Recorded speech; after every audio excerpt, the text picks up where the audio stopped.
Playoffs at the Plex. Virginia Beach United preparing to take on South Carolina United Bantams in the first round of USL League 2 playoff action. I'm Isaac Berkey. He's Nick King. Thanks for joining us for this one. A historic season for VBU. They look to keep that on the line. SC United looking to play spoiler coming in here to Virginia Beach. Thanks for tuning in with us. Virginia Beach United coming in with a record of 9-1-2 on this season, an 11-game unbeaten streak for the home side. They'll put on the line. SC United comes in 7-3-4 on the season, second in the South Atlantic. Nick, second in the South Atlantic, second in the Chesapeake Division. We got a good matchup brewing here in the Beach. A fantastic matchup. You have a nationally recognized defense with Virginia Beach United that places top 5 in all of USL 2 league play. For those of you that do not know, that's 128 teams.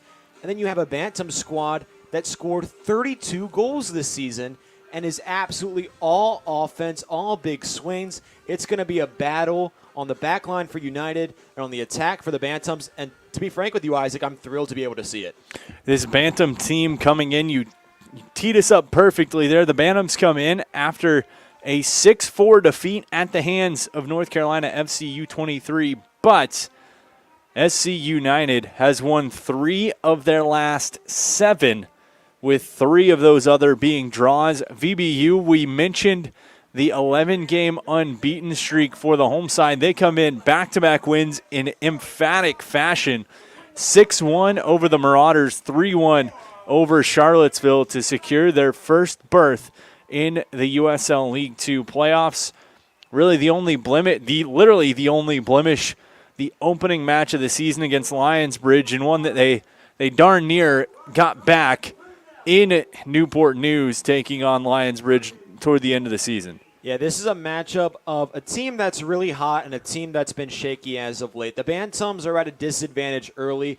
Though both sides are missing players, when we go through our starting lineups, you might see, that Sammy Murphy is not in the lineup for United. But the Bantams' leading goal scorer and Jack Stainrod, who tallied 13 netters this season, is out.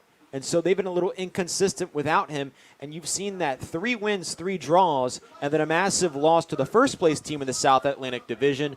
But nonetheless, this is a Bantams team that's going to need to start off hot if they want a chance to come in on the road and beat Virginia Beach United. Both these teams falling to the division winner. That set up this matchup here. We've mentioned those bodies missing from the lineup. Of course, college soccer just around the corner. But before we dig in a little bit more, let's run through the starting lineup. Starting for the Bantams. In goal, it'll be Jonathan Montaniu, Nicholas Theberg, Tomas Fernandez, Frederick Benedicts, Jed Smith, Hashimoto, Owen Barnett, Jacob Adams, Marquez Murr, Joshua Davies, and Jacques Fokum Sandu. And for the home team, Virginia Beach United wearing the red and blue. Nick, I'll pass it off to you. In net, we have Griffin Potter, no surprises. The back line features Franco Trodati, Josh Condit, Bomba Hermoso, and Jonathan Lighting. In the midfield, it's Alexander Moody, Colin Squirut, and Campbell Stalker. And on the attack, the front line, Ethan Taylor, Juan Valiente, and Sam Phillips. That front line for VBU, we talked toward the end of the regular season who was going to step in. Murphy out. Moody's played phenomenal. He had some time out of the lineup. For VBU, they seem to have found those pieces. I know you and I talked about it extensively the last home match of the regular season, but Sam Phillips comes in. He's been huge down this stretch, gets the call to start this one tonight. He's been huge, but he hasn't seen the pitch as of late due to the concussion he suffered in the final friendly match here against Ole Sporting. So Phillips, though he has been an extreme burst of speed off the bench, we haven't seen him much as a starter, especially as of late. So this is a big opportunity for a young fella to come in, make some plays, and start the game off with a whole lot of energy against a depleted Bantams team that honestly kind of struggles or is inconsistent at the very least on the defensive side. Another guy to keep an eye on offensively for VBU, right in the middle, Juan Valiente. He's used his head literally and figuratively to find gaps in the defense, but to put them home as well. He's been amazing. I mean, you can't deny what he's done. 3 goals, in the last 3 matches for Valiente. Is only 3 goals of the season, but they've come when it's mattered most, and those all came in monumental matches for United. And another guy that's been red hot, Isaac, is Bomba Hermoso. We called a game about 2 weeks ago where Hermoso had 1 goal in the season, and that came back on May 15th. Now, in the past three weeks, he's scored 3 goals. He's on a hot streak. And you got to watch out for him coming out the back line as well. The captain has been a key part of this team all season long. They're going to put heavy emphasis on him. The University of Charleston product playing a big role. But with that, we are going to pause. National anthem here in just a moment. Virginia Beach United and South Carolina United Bantams right after this.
Virginia Beach Sportsplex and Harold Heischober Field.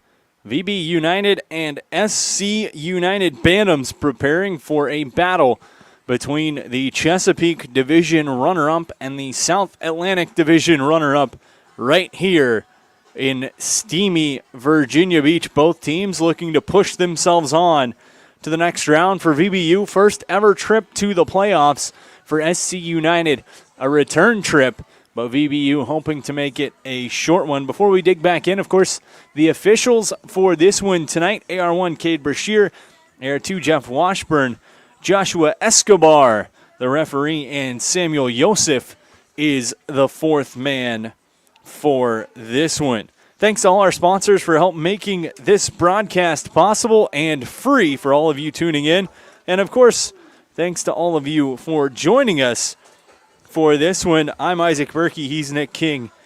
We've got an exciting matchup brewing here. We talked a little bit on the high points for VBU.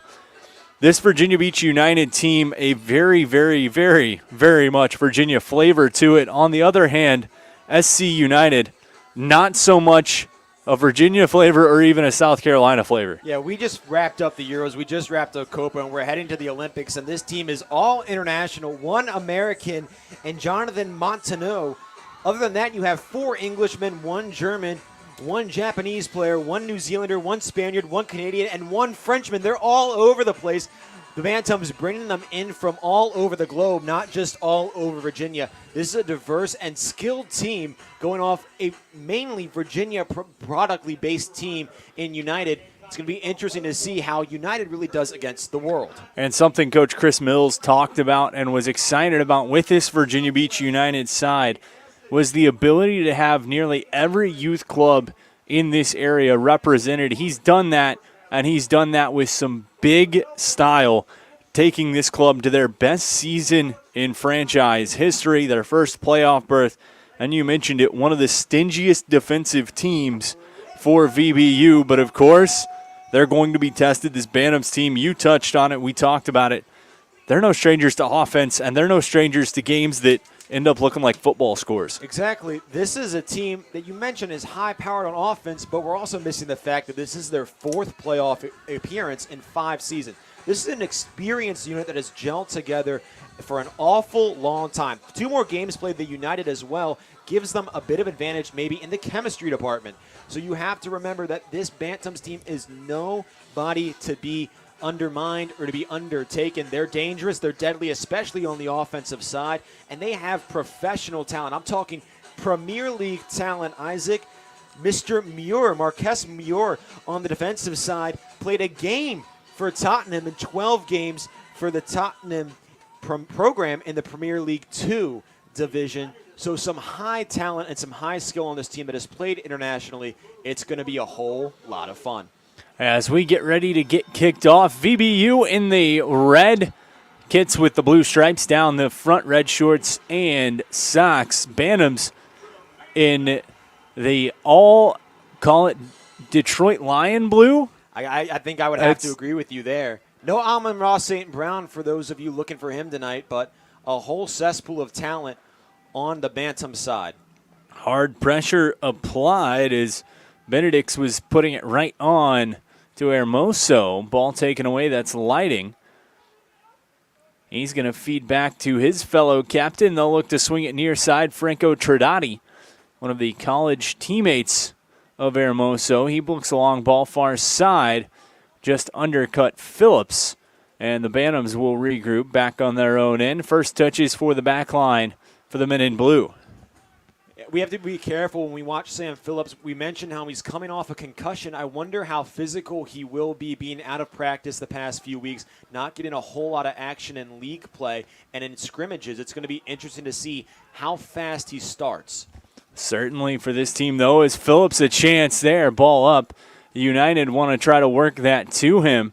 You also see Valiente a little frustrated with Ethan Taylor off the bat. Little miscommunication looking for the big man inside.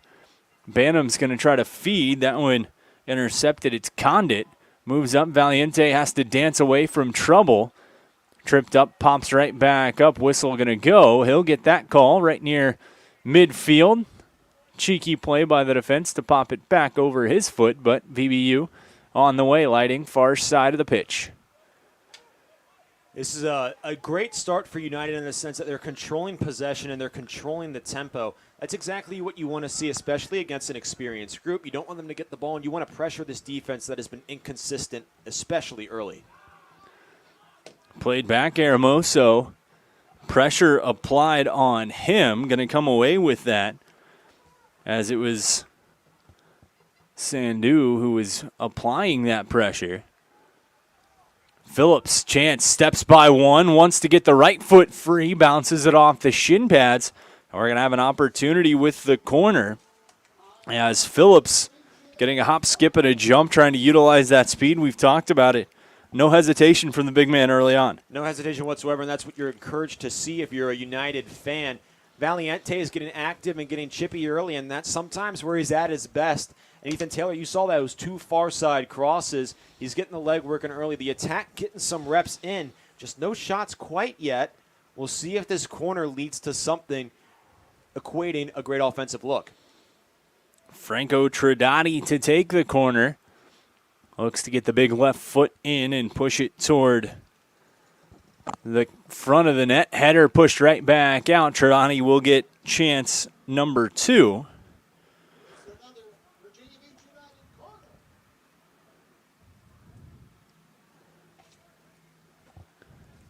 Squire Root, the back man for United on the corner. 4th minute, ball played in, up, over the top. Hermoso is there, hops over his foot. He'll track it back down. United keeps this one alive, feeding all the way back. As that one just eventually going to kick back to Potter.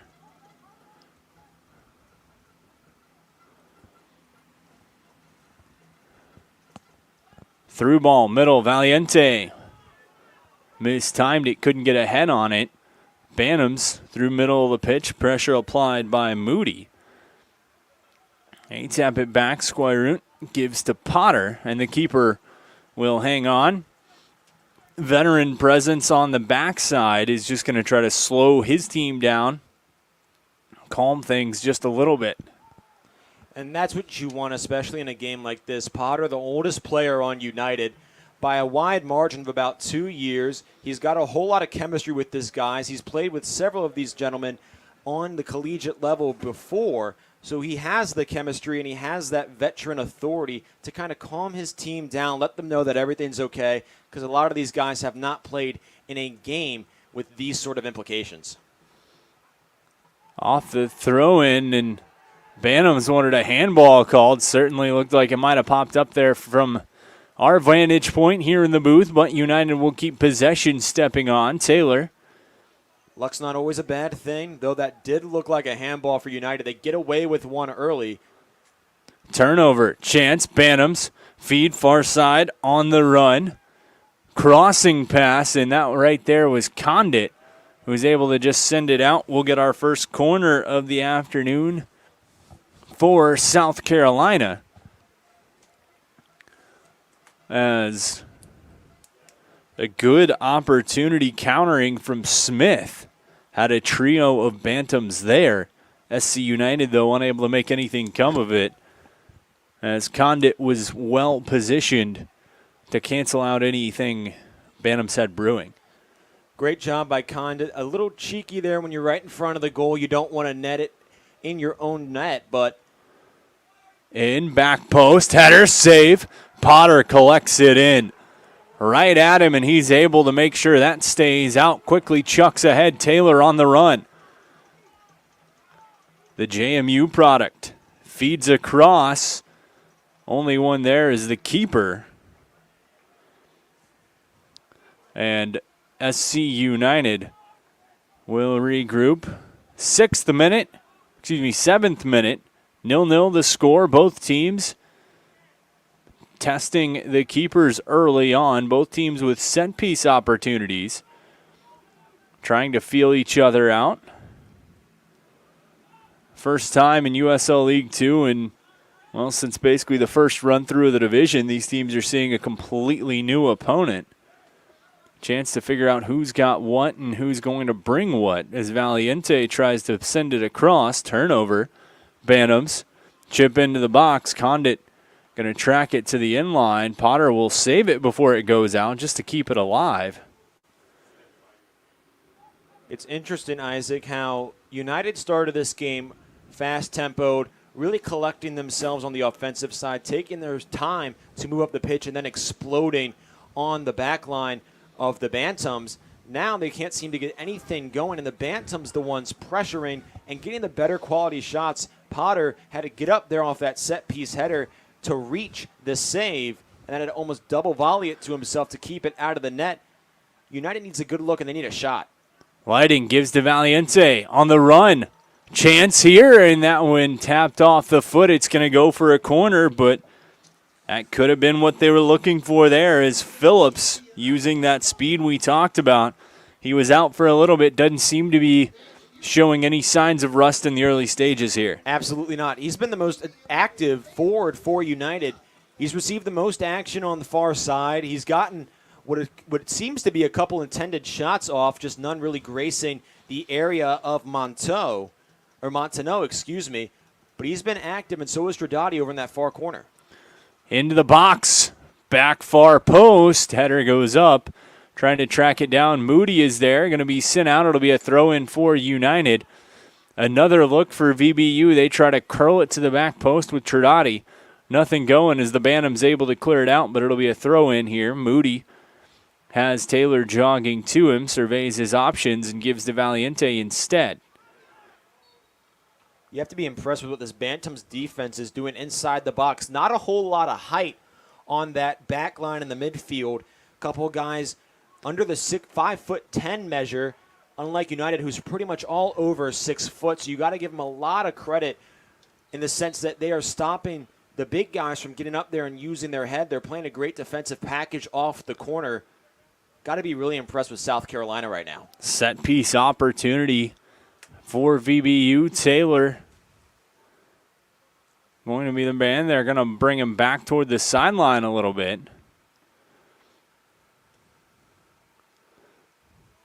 As he's going to look to curl this one into the box most likely. A two-man wall facing him. 10th minute, into the box, up, chance, save made. Ball is loose. Bantams able to clear it out. VBU, possibly their best opportunity. And that one foiled, however, though, on the offside whistle, but a good look for United, trying to get something going in the early stages. Great look. That almost looked like a shot from Taylor. Didn't land where he wanted it to, and a nice play by Montaneau to get up there and make that save, punch it out, and then a whole cluster of bodies in the middle. Bantams come away with the victory in that battle. Bantams here, quick side pass, stepping in, shot that one short near side. Potter held up on the dive. The look from Smith.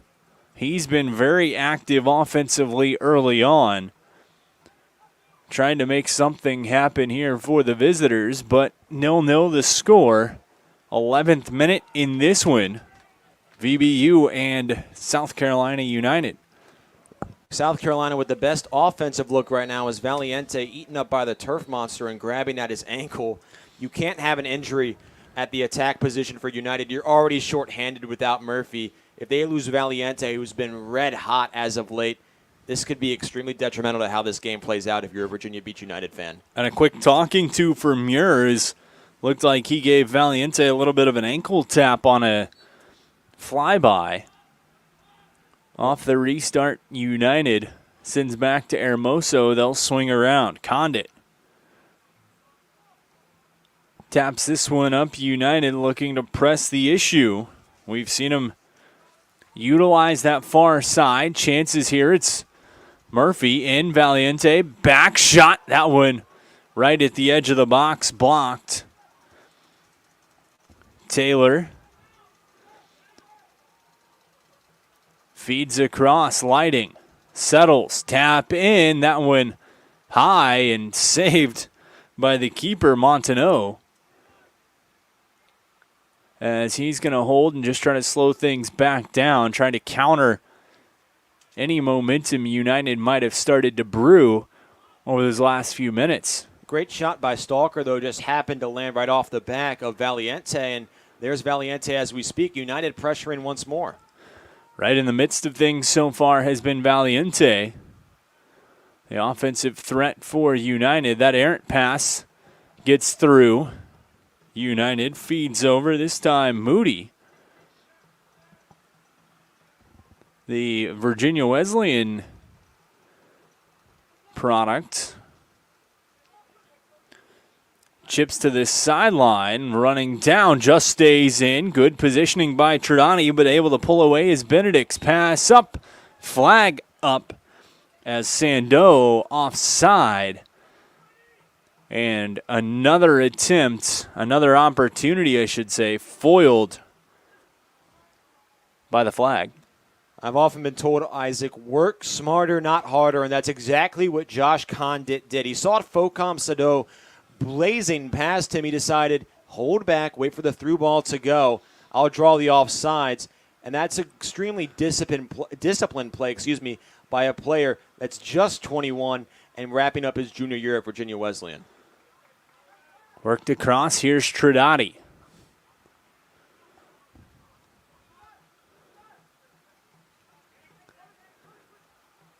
They push inside, a little forearm shiver. A little bit of an advantage played ahead. Moody gives Taylor. Chipped across far side for Condit. Steps in, works, wanted to get that one all the way over to Stalker. Couldn't connect with him. United's going to swing it back to Potter. United found themselves tied through the regular season as far as points and everything with Lionsbridge trying to claim that division title. Of course, it was that first match of the season as a pass played ahead. Taylor, a chance, shot save made by Montaneau, and Ethan Taylor had a golden opportunity denied, but another corner kick for VBU. This United offense is heating up. They're heating up. Taylor knows it, too. He almost had it, buried his face in his shirt. The leading scorer for Virginia Beach United does not often miss shots, especially off that left leg. Unfortunate for him, but another golden opportunity for United off the corner. And it will be Taylor taking the corner, throws his hands up, looking for a party in VBVA, and that one goes over the bar. And out the back, it'll be a goal kick for the Bantams, but Taylor, a good look, good opportunity. We're still sitting at 0-0 here in the 15th minute, just over halfway through the minute. Where you mentioned party, it's more like a wake right now. Nobody's really up. Nobody's really dancing. We're still waiting for somebody to come to life and score a goal. It's not as sad as a funeral, but it's not as happy as a birthday party right now. We're in that wake phase.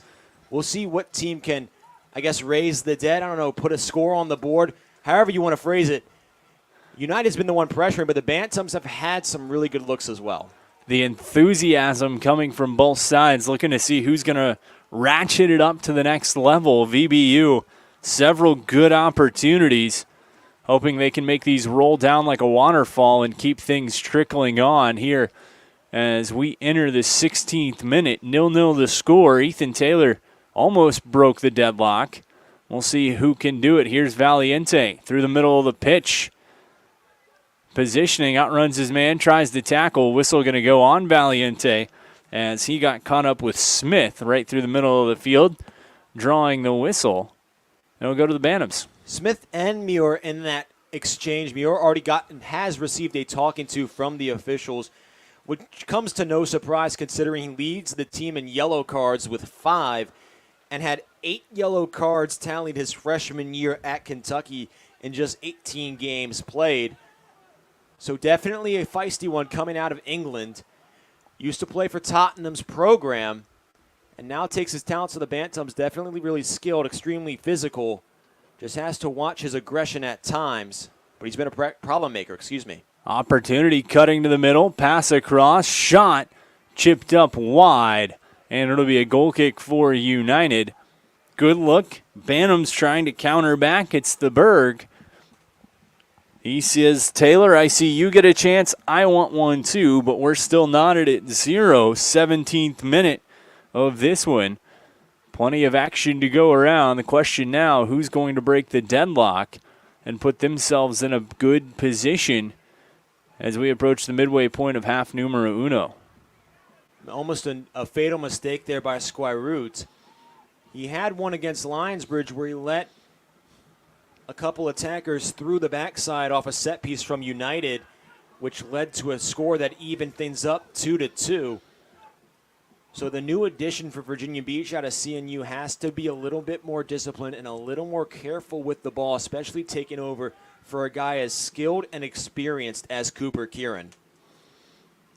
VBU trying to play through to Taylor on that previous sequence.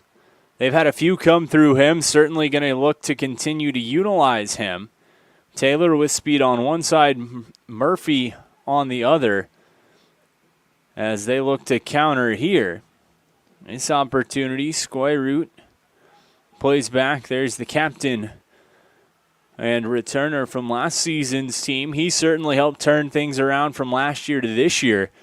Set a whole new tone for this organization. It's Bamba Hermoso. Throw in goes to SC United.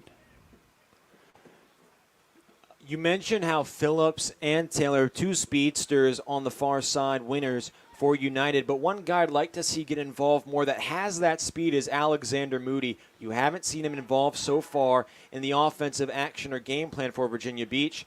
He has 3 goals on the season, Isaac, and that's in minimal games played because he was out with an ankle injury. So I would like to see him get some more attention on the offensive side because he can be absolutely dangerous as both a shooter and a playmaker. Lighting pass across. There's the aforementioned Murphy. Taps off the defender. Taken back, tiptoeing the sideline.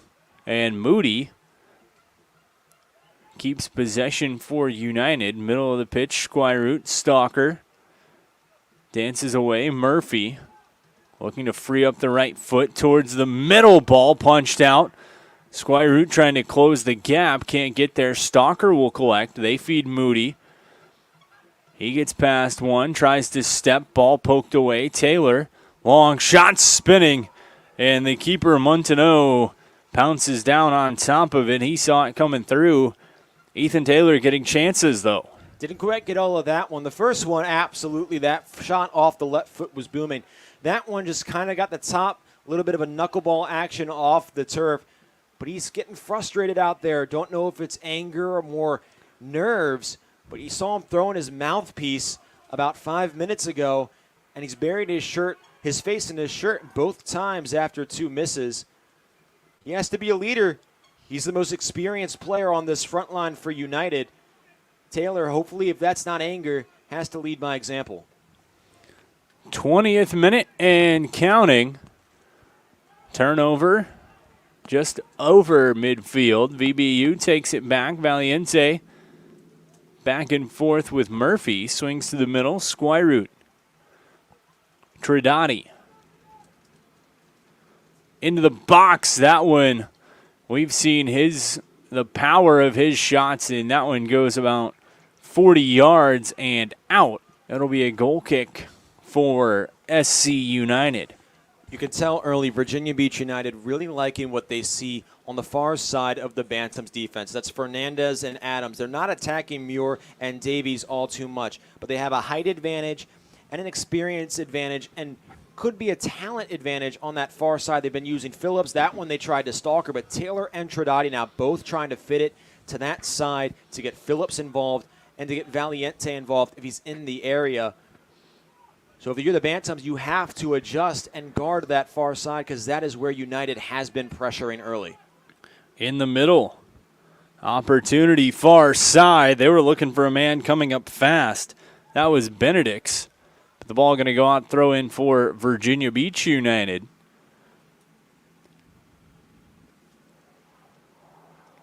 Stalker, middle of the pitch, just grazes it with the head. Valiente has a man fall down, couldn't turn and burn quite quick enough, so he'll trot back to the middle of the pitch and feed to Tridati. Taylor chips in, just not enough air under it, trying to connect with Stalker. Opportunities are there for United, certainly. The pressure being applied. Sorry to cut you off, but Taylor looking far side once again, as you mentioned, and look was there, just couldn't quite connect. It's been a lack of conversion so far. The looks have been there. It's just the passes have either gone too high or too short. There has not one that's landed right at the tippy toe of Phillips or Valiente. It's sure to come, Isaac, but you don't know how many more of those looks you're going to get and how many goals the Bantams will or could score. This Bantams team we mentioned, they score and they score in bunches. Last match, despite being a defeat, 10 goals were scored in that match, a 6-4 game against North Carolina. As a centering feed tapped in, that one sent just wide.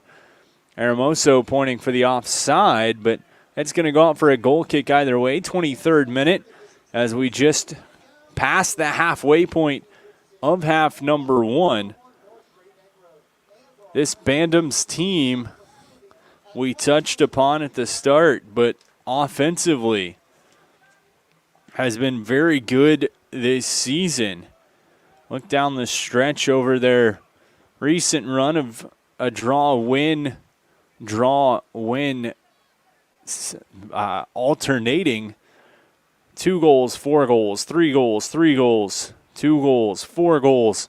So a team that knows how to score in bunches, and we've certainly seen flashes of that tonight as Hermoso collects this one back. But for VBU, they've shown the opportunity to score quick and then shut the gate defensively. So 2 contrasting styles. We'll see which one ends up taking the day here from the Sportsplex. 24th minute, VBU and South Carolina United all knotted up at 0-0. First round of the USL 2 playoffs coming from Virginia Beach. You mentioned the Bantams offense, they score in bunches. Their highest goals in a match this season is 6, and that came against Wake FC in mid-May. United also has 6 goals in the game, and that came a week ago. These two teams just tend to score differently. One scores late in the game, they wear you down. as we have a whistle here going against United. But United wears you down. They score towards the end of the match, whereas the Bantams, they come out hot and they throttle you early and fast, and they're relentless. Two different styles, but definitely both have the potential to put up big numbers on our tiny scoreboard. Set piece set outside the box. Hermoso pleading for the official to give Sandu an Oscar. Instead, he's going to give him a free kick. As the Bantams set up to take this, it's the Berg, as well as one other. Call it just about 4 yards outside the box. A 4-man wall turns and faces. Potter waits in goal. 26th minute, 0-0 the score.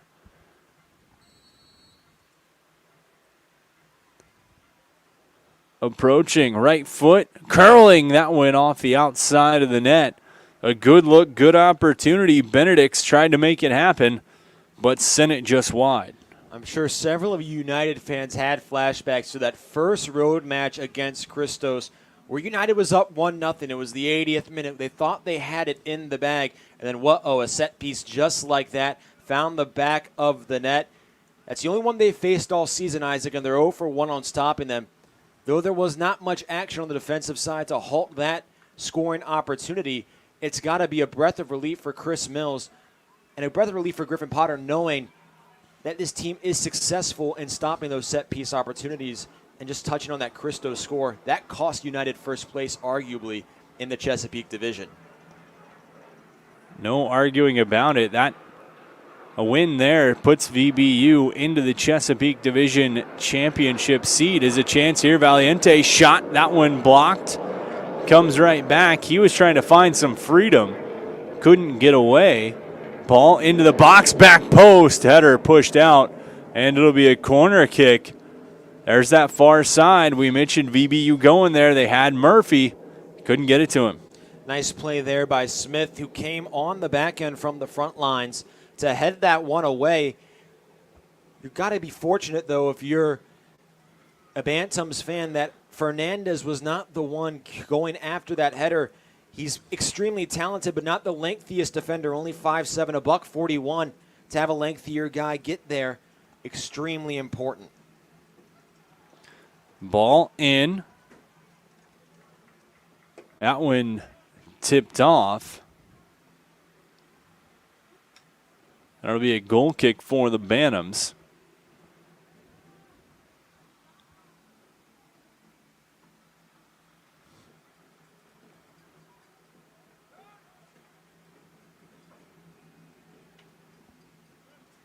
Played up far side, opportunity. Bantams just going to take their time, slowly swing this one through.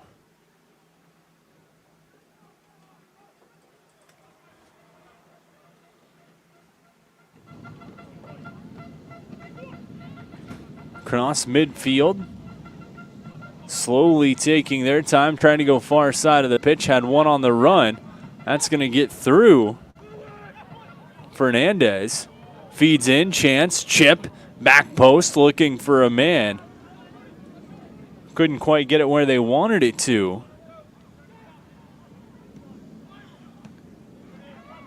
Moody swats it out of midair. Ball stays on the Bantam feet. Far side, Fernandez. Right foot, back post, header, up, sent wide. And it's going to be a goal kick for United, but a good look for the Bantams. Great look for the Bantams. We mentioned how United's attacking that far side. You know what the Bantams are doing? They're attacking Jonathan Leiden. They've gone to his side several times. Leiden has passed every test he's been given so far, but they're seeing something with either Benedict's or with Hashimoto working on Leiden that they really like, and they're targeting the captain wearing number 12 right now. Goal kick for United. Wawa time clock says just creeping up on the 30th minute of this one. 0-0 the score. Thanks to the great folks at Wawa and all of our other sponsors for making this one happen tonight. As VBU looks pressuring.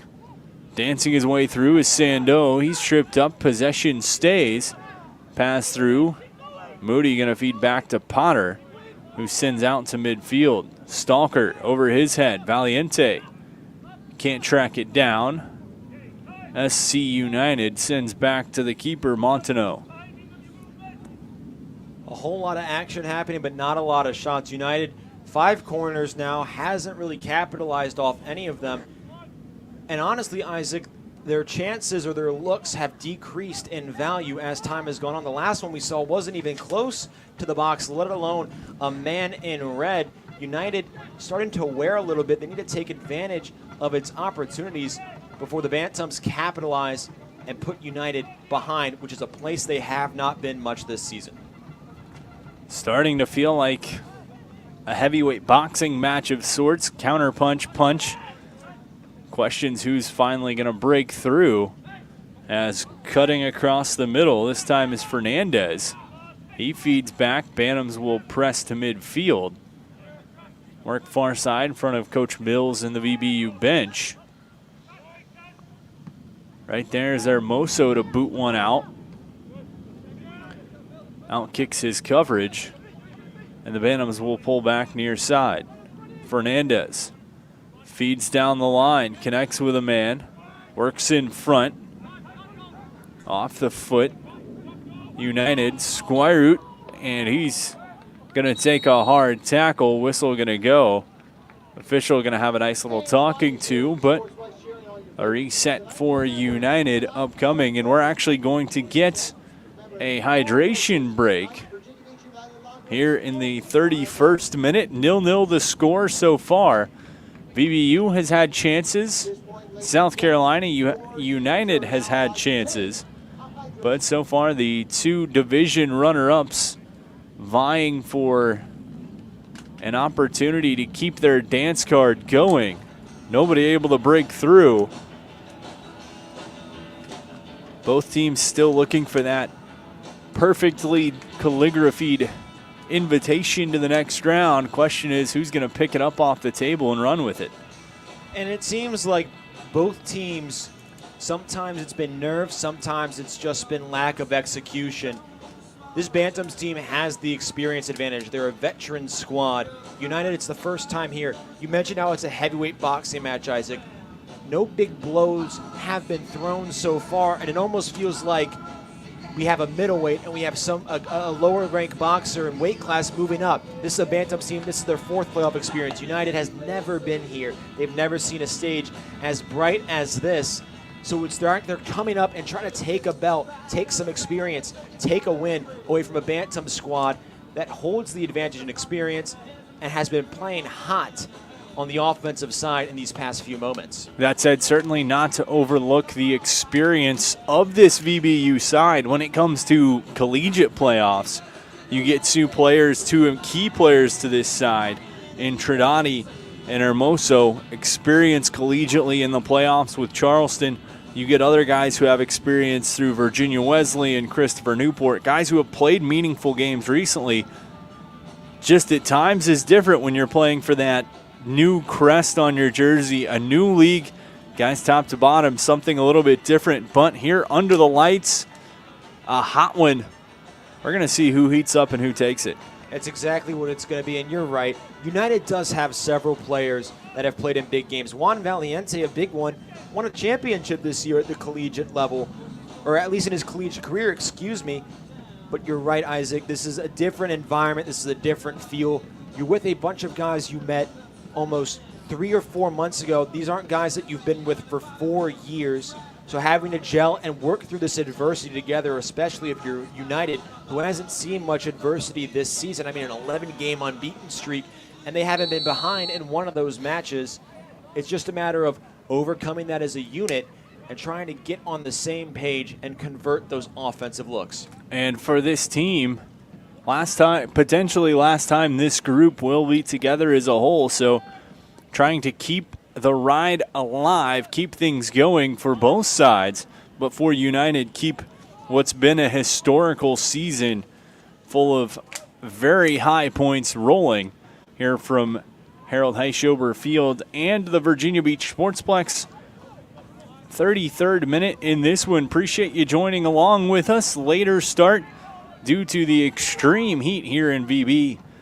As ball played on the far side, Chance trying to center it. Tapped back, shot, bouncer goes just wide.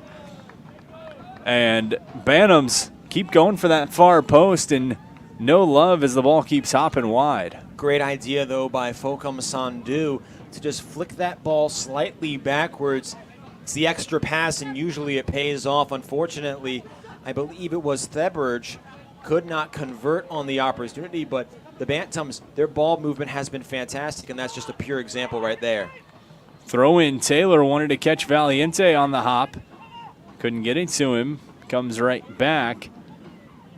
Bantams feed across. Benedict's on the run, closing the gap. That was Condit. Beautiful defensive angling. Couldn't quite teach it that much better than that right there. Counters the opportunity. It'll be out for a throw-in for SC United. Hermoso getting a little bit aggressive there. That tends to happen with Bombo. We've seen it a few times this season. He just gets burnt on the outside, but Condit comes in, wears the red cape, and saves the day. Plays Superman for about 10 seconds. That would have been a golden look with nobody in between. It was Benedicts and Hermoso on that attack in, but still another good look for South Carolina off the throw-in. Good little run up on the throw, pops one in. There to head it out is United. VB United, that is. Tapped by Trinidadi. Rolls out, throw in for the visitors. 35th minute, 0-0 the score. Trying to take some momentum into the locker room are both sides.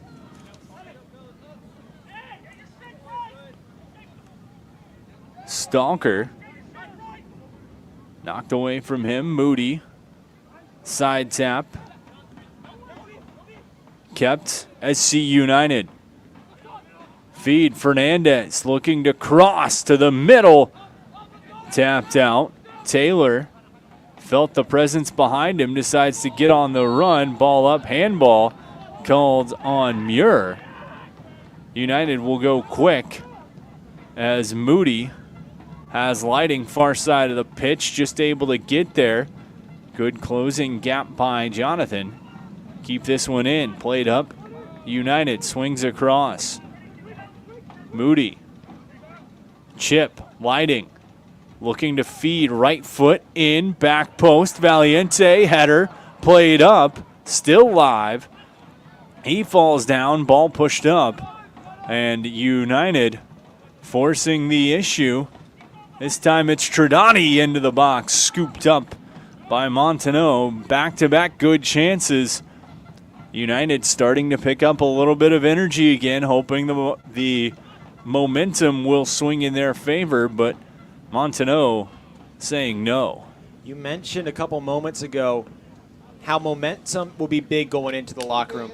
Although there was no score, the momentum seemed to have been catering towards the Bantams. United a big possession there to draw some of that momentum back towards itself, but Montaneau has been great in net, unfazed thus far as he comes out to get that one off the head of Phillips. It's been impressive what the keeper has been able to do, and only his 7th start. And he's forced to make a big save there, as you mentioned. United getting Phillips back involved, but Bantams counter. Fernandez off the right foot. Feed. Centering, and that one went through the legs of the intended target, Fokum Sandu. Offside flag went up, though. Potter going to collect reset here in the 37th minute. 37th minute, obviously a clock is ticking as we inch towards the 45th. But the way that things are going in this match, it seems like a clock is ticking, and it's instead ticking down until when the Bantams finally get a shot that laces the net. They've been pressuring, and they've had really good looks. They just have been unable to convert thus far. Some on nice defensive plays by United, others just on lapses on the shot. But it seems like this team is really causing problems for this back line that we mentioned has been nationally fantastic all season. They need to get something going towards this second half because the Bantams have been banging at the drum. And really both sides banging on the doorstep.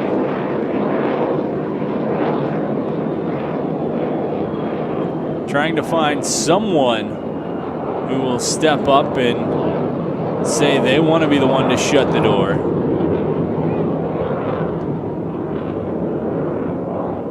As the pass too long goes out, throw in for United. Trotati will collect from our local ball boys and girls there on the sidelines. Appreciate their support all season long. As Moody mentioned his ankle injury earlier in the season, was definitely missed in his time, but United using that to give other guys like this man right here a chance as Murphy in, feeds across. That went off the shin pads and out. It'll be a throw-in for the Bantams. Moody's presence was missed, as he's certainly been a big aspect, and with other guys out, he's one that they're glad to have back in the lineup. Exactly, and you mentioned it's been giving other guys chances, and that honestly might benefit United because of the loss of Cooper Kieran over the past week and a half. Campbell Stalker, the guy to replace Moody, and then Sam Phillips, you mentioned as he was scorching down the field, has replaced Murphy and saw a lot of minutes when there was a shuffle at that striker position for Virginia Beach. That experience has carried over, but some new guys still in the lineup that raises some question marks. The big guy, Colin Squire-Root, in the middle. He's played well tonight. He needs to keep things going because in the match against Lionsbridge, it seemed like there was at times a lapse of chemistry. Couple of players down for United, and with the heat, as a yellow card being shown there before we get back to the heat. Yellow card shown to Fokum Sandu here in the 40th minute. That's Sandu's first of the season. He's making his second appearance in USL2 play tonight, replacing Jack Stainrod, who led the team in both goals and points scored. But a yellow card early. Sando does have a goal in his other lone appearance. Let's see. He's been dangerous so far, Isaac. Let's see if he can tally one for the Bantams and end the deadlock, as you've been saying. The Coker University product also saw time at Oregon State with the Beavers. He was a leading scorer for Coker in 2021 to 2022. Led the conference, as a matter of fact, and was first team All-Con that year. So definitely dangerous on that front end. It's just a matter of when he gets those looks. He's made a couple extra passes, has yet to really let that leg loose. 41st minute, Valiente applying valiant pressure. Ball up the sideline, little give and go, looking for space. Fernandez feeds across. 41st minute. Ball played, settled. Trying to get it up, ball pops up. Bantams wanted some sort of call on Trotati. He's going to clear it out. Valiente is there, has Taylor on the run. Decides to beat his man in a foot race, gives back for Moody. Should have gave it to Taylor there. He had the momentum and was scorching up the pitch. Missed opportunity, but United still with the ball. And we have a whistle here on what appears to be a forearm shiver to the back by one of the Bantams. Looks like it was Hashimoto on defense there on the far side. Opportunity on the reset for United. Still 0-0, 42nd minute here, Isaac. Not a whole lot of looks so far as United is on the attack. It's been interesting. They started a little hotter, had their best look early on, has not really seen anything close to the inside box in about a dozen minutes. Hermoso nabbed on the quick little push off, but time keeps ticking on.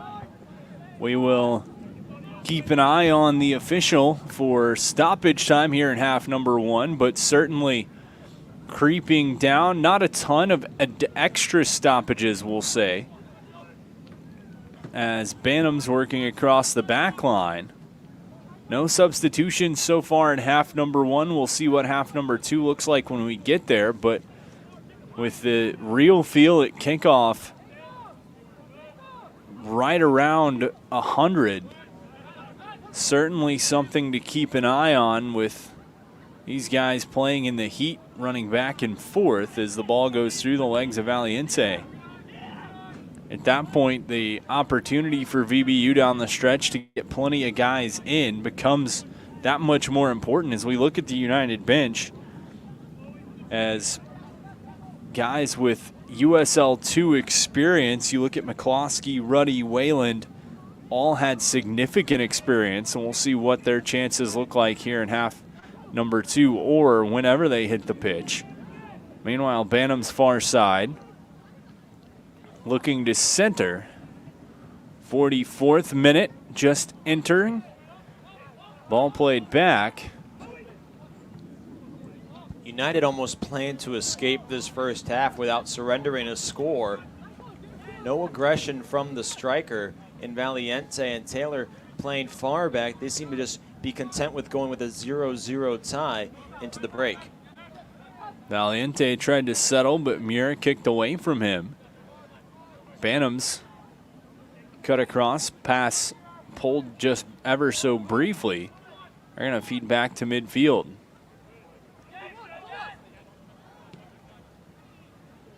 Fernandez.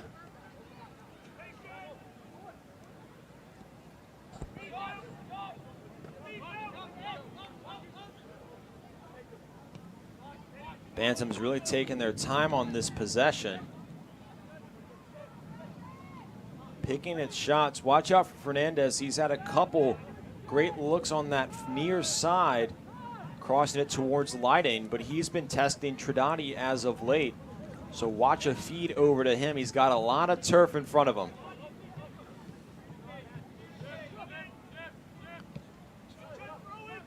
Pass across, Fernandez.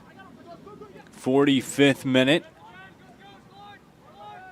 Again, we'll keep an eye on our official for stoppage time.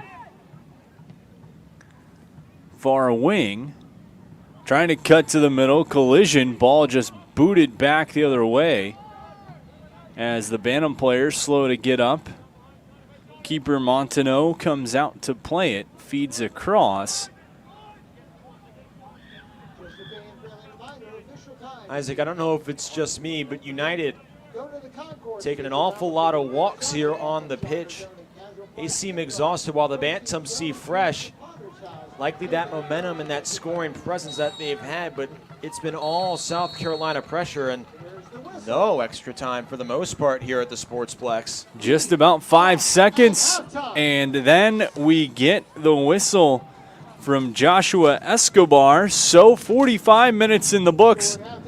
0-0 the score. VBU and SC United after 45 minutes of play. Nick, both teams had their chances. We saw the opportunities. Both goalies come up big, but if you're Coach Mills heading into the locker room for VBU right now, initial thoughts for your team? Couple things. Number one, you have to be more efficient on the cross pitch pass to Phillips or Valiente if you're Ethan Taylor or Franco Trinidadi. Those have been your best looks coming off that cross, and they have just yet to convert. And similar falling off that point, number two, you have to be better on the corners. Better ball placement, greater efficiency, have something ready to go, know who you're going to, and expect the ball if you're in the box. It seems like sometimes there have been some bodies huddled, there have been some crosses that have gone too far or gone too short. But number three also, if you're the defensive line, you have to stay back and you can't let anybody through you. That's where the Bantams have been at its best. In transition, they have been attacking relentlessly. It's been Fernandez, it's been Sando. You have to stay back, you have to remain disciplined, and you have to keep Griffin Potter's job as easy as possible, especially against a striking, high efficiency, high productive team like South Carolina. 0-0 the score. First half in the books. We're going to step aside. We will be back with second half action from the Sportsplex. VBU and SC United tied at 0. First round of the USL2 playoffs.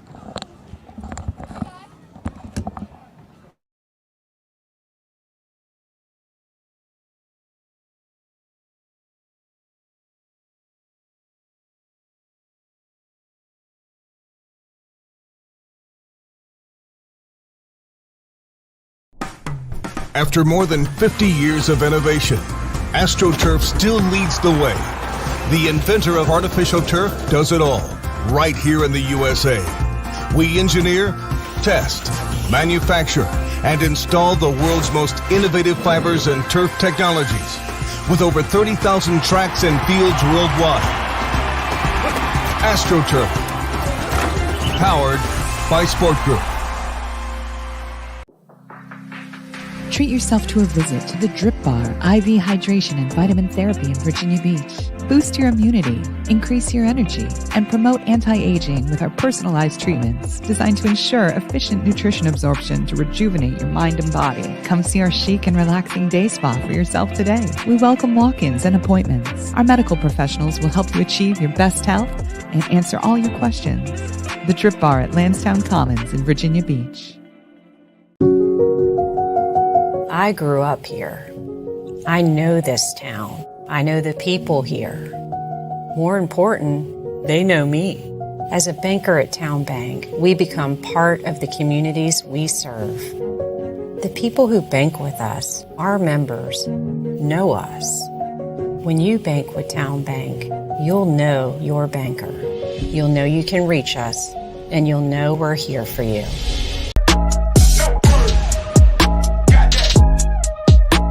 Established in 1997, Rush Soccer has a proven track record of player development and produced hundreds of professional players over the last 25 years. With strong foundations through our core values like passion and enjoyment, with a global network spanning over 125 communities on 6 continents, Rush Soccer provides a world of resources and opportunities for players. Be a part of something bigger. By joining the Rush, you'll have access to our world-class programming, like our college advisory program, player development program, Rush Select program, and exclusive educational resources. Your passion for the game will reach new heights. And the best part, Rush Soccer is dedicated to helping both players and the club front office grow and succeed. You'll be part of a passionate and purposeful community, united by a shared love of soccer. Whether you want to play for fun and enjoy the game of soccer, or have the ambition to play at a high level, Rush Soccer offers the largest pathway with direct connections to professional teams around the world. Check out our social media and website to find out when and where you can come to our Rush tryouts.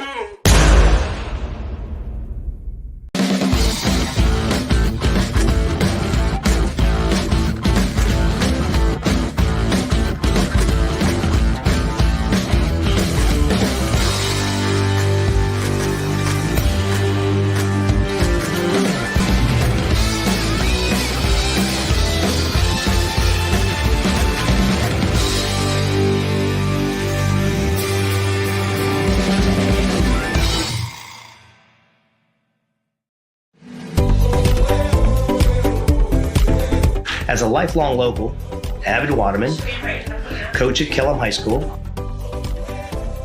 coach at the Virginia Rush Soccer Club, also a member at Virginia Beach National and Hanover Ridge Golf Club.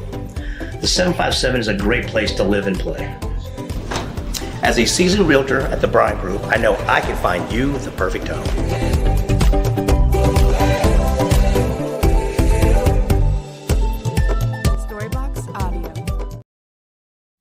Well, it's everybody's favorite time of year again. Time to prepare to make your annual donation to that infernal revenue service. And if you're like me, you need help. Help to keep that donation as small as possible. So get off your W-2 and call John Maynard at John's Tax Service. 455-6763. Pain and Gain, your one-stop shop for all things field hockey. Located in Princess One Shopping Center, Virginia Beach, we carry everything you need on the turf, from black sticks, turf shoes, mouth guards, and much more. Try out your stick before you buy in our synthetic turf area. Pain and Gain. Embrace the pain, enjoy the game.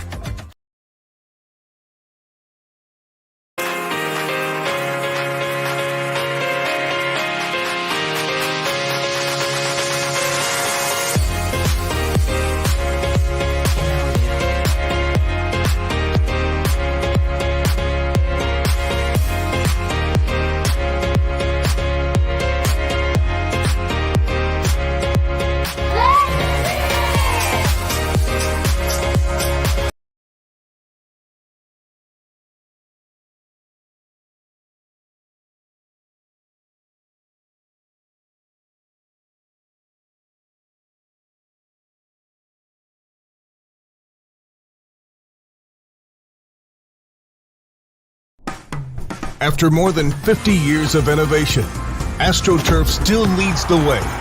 The inventor of artificial turf does it all, right here in the USA. We engineer, test, manufacture, and install the world's most innovative fibers and turf technologies, with over 30,000 tracks and fields worldwide. AstroTurf, powered by Sport Group. Treat yourself to a visit to the Drip Bar IV Hydration and Vitamin Therapy in Virginia Beach. Boost your immunity, increase your energy, and promote anti-aging with our personalized treatments designed to ensure efficient nutrition absorption to rejuvenate your mind and body. Come see our chic and relaxing day spa for yourself today. We welcome walk-ins and appointments. Our medical professionals will help you achieve your best health and answer all your questions. The Drip Bar at Lansdowne Commons in Virginia Beach. I grew up here. I know this town. I know the people here. More important, they know me. As a banker at Town Bank, we become part of the communities we serve. The people who bank with us, our members, know us. When you bank with Town Bank, you'll know your banker. You'll know you can reach us, and you'll know we're here for you.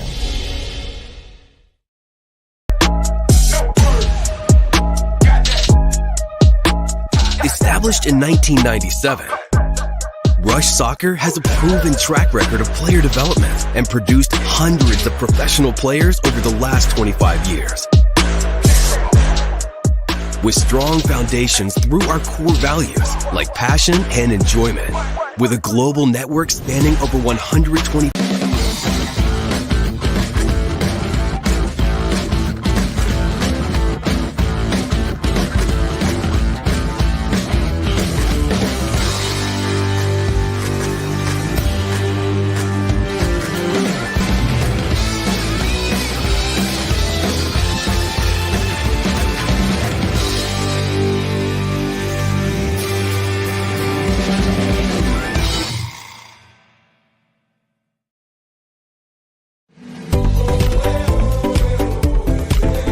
As a lifelong local, avid waterman, coach at Kellam High School, coach at the Virginia Rush Shopping Club, also a member at Virginia Beach National and Henry Regional Golf Club. The 757 is a great place to live and play. As a seasoned realtor at the Bryan Group, I know I can find you the perfect home.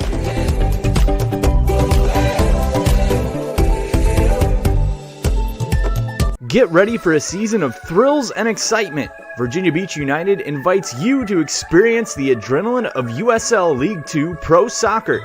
Tickets are only $10 for adults, $7 for kids, and children 5 and under are free. It's the perfect family outing filled with fun and entertainment. Secure your seats now for a season of unforgettable soccer moments with Virginia Beach United. Don't miss out. Well, it's everybody's favorite time of year again. Time to prepare to make your annual donation to that infernal revenue service. And if you're like me, you need help. Help to keep that donation as small as possible. So get off your W-2 and call John Maynard at John's Tax Service. 455-6763. At CHKD, sports medicine is more than just treating injuries. It's a whole team approach to caring for young athletes. With experienced physicians, surgeons, trainers, and rehab specialists here when kids and teens need them most. Our experts help young athletes prevent injuries too, with advanced training and conditioning programs that keep them in the game safely. CHKD Sports Medicine, where kids are more than patients and we're more than a hospital. Pain and Gain, your one-stop shop for all things field hockey. Located in Princess One Shopping Center, Virginia Beach, we carry everything you need on the turf, from black sticks, turf shoes, mouth guards, and much more. Try out your stick before you buy in our synthetic turf area. Pain and Gain. Embrace the pain, enjoy the game.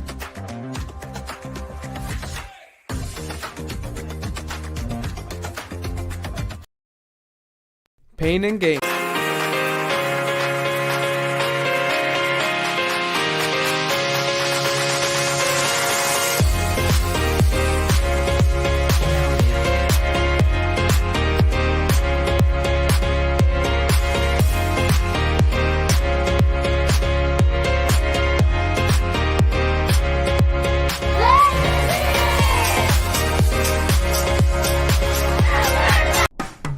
After more than 50 years of innovation, AstroTurf still leads the way. The inventor of artificial turf does it all, right here in the USA. We engineer, test, manufacture, and install the world's most innovative fibers and turf technologies, with over 30,000 tracks and fields worldwide. AstroTurf, powered by Sport Group. Treat yourself to a visit to the Drip Bar IV Hydration and Vitamin Therapy in Virginia Beach. Boost your immunity, increase your energy, and promote anti-aging with our personalized treatments designed to ensure efficient nutrition absorption to rejuvenate your mind and body. Come see our chic and relaxing day spa for yourself today. We welcome walk-ins and appointments. Our medical professionals will help you achieve your best health and answer all your questions. The Drip Bar at Lansdowne Commons in Virginia Beach. I grew up here. I know this town. I know the people here. More important, they know me. As a banker at Town Bank, we become part of the communities we serve. The people who bank with us, our members, know us. When you bank with Town Bank, you'll know your banker. You'll know you can reach us, and you'll know we're here for you.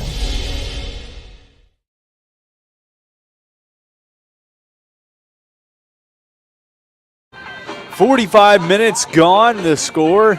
It's exactly the same as it was at 7:04 p.m. 56 minutes before we kicked this one off. 0-0. I'm Isaac Perkey. He's Nick King. USL League Two playoff action from Harold Heischober Field and the Virginia Beach Sportsplex. Of course, quick shout out to the city of Virginia Beach. For those of you used to seeing our lovely scoreboard in the left end zone here, you're looking at a miniature camera or miniature scoreboard in the right end zone because the city providing a very, very nice donation. Big thanks to Bobby Dyer and company, Mayor Bobby Dyer and company, for the $1 million scoreboard coming to the Sportsplex to make everything much, much better for years to come. So big shout out to the city on that. Also big shout out to our sponsors for making this one happen, the beautiful folks over at Wawa. As VBU, we see them circling just off the left of your screen there. Right in the middle, Alexander Moody, one of the veterans on this team, trying to rally the troops and see what they can get going. We talked a little bit about VBU's discussions in the locker room, what they could be. We have yet to see the Bantams take the field, but the Bantams had some momentum coming into the locker room at halftime. Your thoughts, Nick, for the Bantams, what they can do, what they should look to do here in half number two if they want to be the ones coming out of the 7-5-7 with a victory? First off, if I was head coach Nathan Smith, I'd be furious that I had a throw in about 5 yards outside the box and the officials blew the whistle after 8 seconds of extra time. We've seen that a few times this season, Isaac, where the officials have gotten extremely strict with the time allotted. But I would just say keep doing what you're doing, but just make sure you keep yourself composed in those chances. They have the momentum, the Bantams that is. They've had the better looks in the past 20 minutes of game time. They just have yet to convert. They've had some great looks shut up, by the man up front, Jacques Faucon-Sando, who has dished the ball several times. Fernandez has been active. They've been targeting Jonathan Lighting. So keep targeting Lighting. If that's your strategy, he's been behind a few, but just keep striking the ball because one's bound to find the net. These guys are pure goal scorers. So I'm very encouraged, and they have, we mentioned earlier how the defense has been inconsistent. The defense has been tried and true so far. If you're Nathan Smith once more, I just say keep doing what you're doing because right now they're playing a winning football match.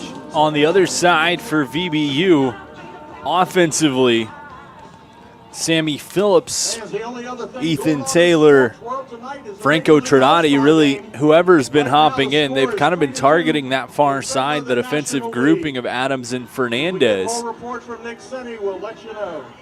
And that's what they got to keep looking for is the opportunities played to the through ball chances there. VBU has the speed, they've shown it. They've just got to capitalize on it. That's been the big issue, is just execution. They've had the looks, they've had the chances, they just have yet to execute.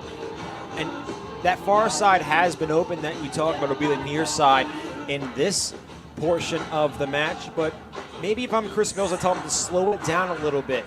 If they're going to be a little wild and reckless, maybe slow things down, get a momentum going, get some chemistry, get some rhythm, and then try that far side cross, because thus far it hasn't worked to fruition in favor of Virginia Beach United. And a couple of substitutions for VBU. We'll get through those in just a minute. We can tell you, though, Jack Otley on the pitch for VBU. Bantams will look to kick off. A couple of balls out to the pitch. Of course, we can only play with one. I talked about how Leiden had been targeted. He has been replaced in favor of Aiden Cass, the young Lynchburg product. He's seen some USL2 action, not in a game as big as this, and not this much time remaining in a match. So a big moment for the young kid wearing number 23. As Cass and Otley on for United. Looks like Otley replacing Squire Root. So opportunity is SC United starting off with possession. Subtle pressure applied from VBU. They work far side of the pitch. On the run, Hermoso caps his man off. Ball in the box, pulled back, chance. Centering feed up top, looking. Worked across, but a good step by VB United. Give comes to Phillips. Feeds back, tapped around and through. Cass getting his first touches. As you mentioned, on for Lighting. On the run, Tradati wanted to connect through to Valiente. No go there. SC United plays up. Ball past Hermoso on the run. Man trying to cut in. Potter steps out, trying to dribble around. Shot, and they score. Bantams capitalize on an opportunity early in this second half. 47th minute. And it's 1-0 for the visitors. As dancing his way around the keeper.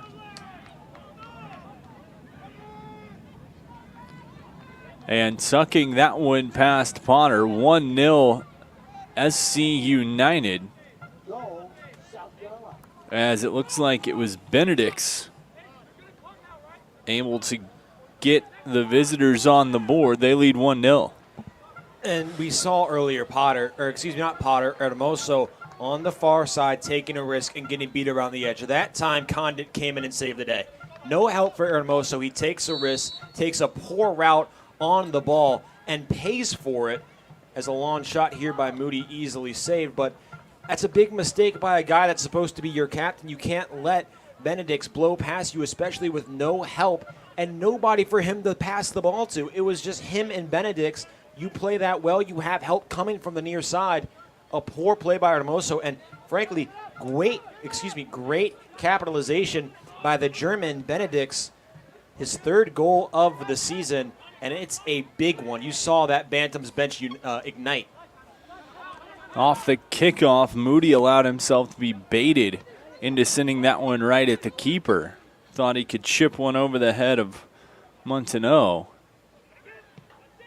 Bantams trying to gather some momentum. Chance played through. Crossing feed opportunity. In shot save made, sliding by Potter. Goes out and it'll be a corner kick. But one goal and the Bantams have a little bit of new life. Trying to double this lead. Good opportunities here early on. 49th minute. 1-0 South Carolina leading. VBU looking for their opportunity to counterpunch and draw even. Potter visibly upset as well. He was yelling at the defense after the goal and yelling at them after that shot. United needs a turnover, and they need to capitalize quickly. They've got nothing going.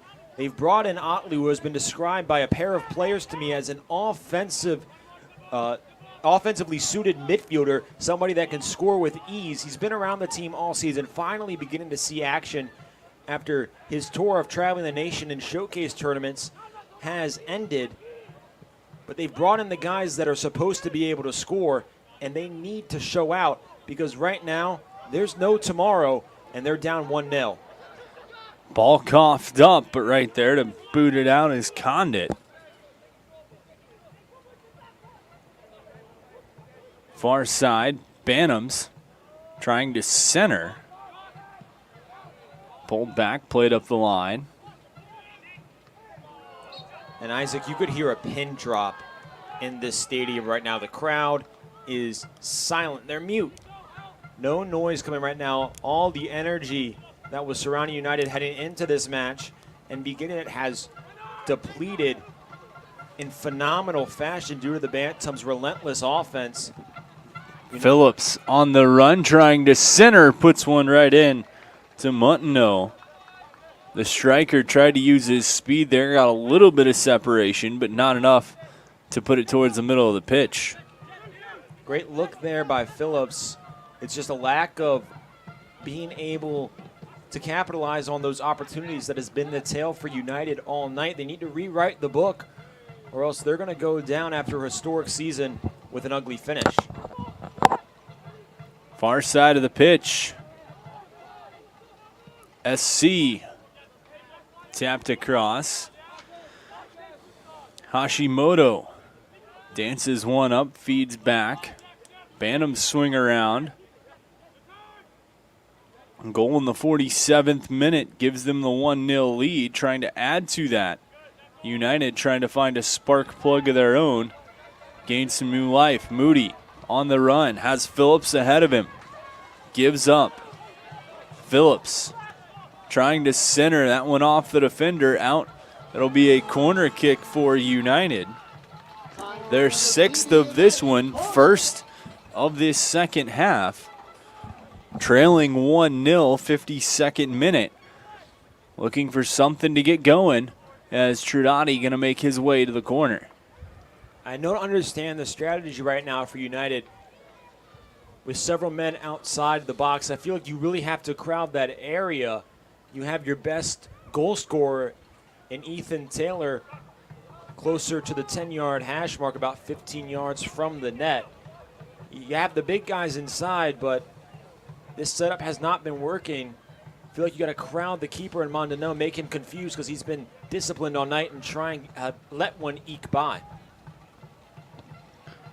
In, chance, ball loose off the crossbar and pulled back in.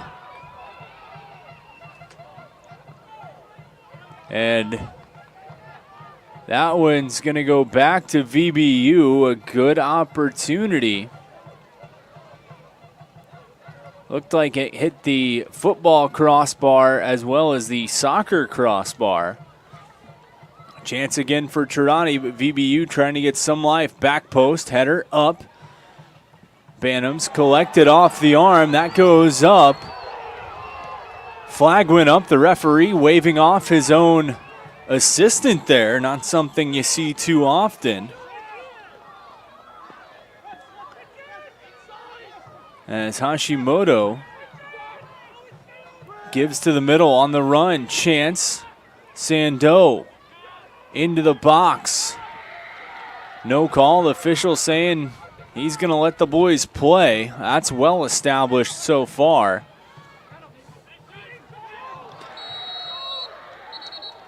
Whistle goes and a card going to be shown to Moody. Quick on the card after all the back and forth and the no calls.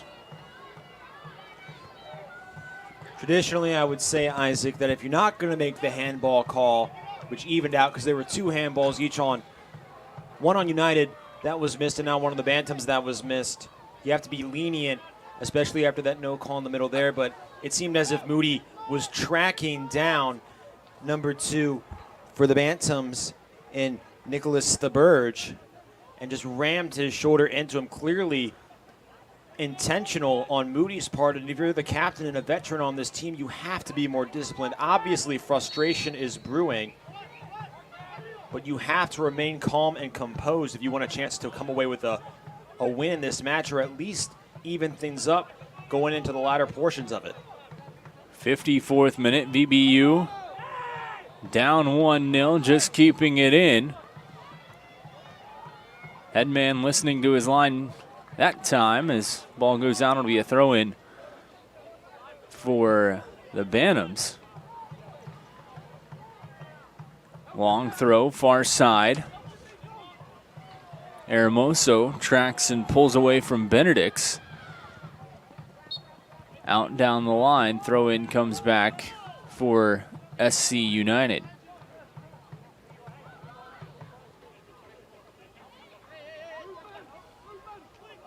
Officials both busy and a little bit reservative early in this half, refusing to make some blatant calls, calling some that are both blatant as well.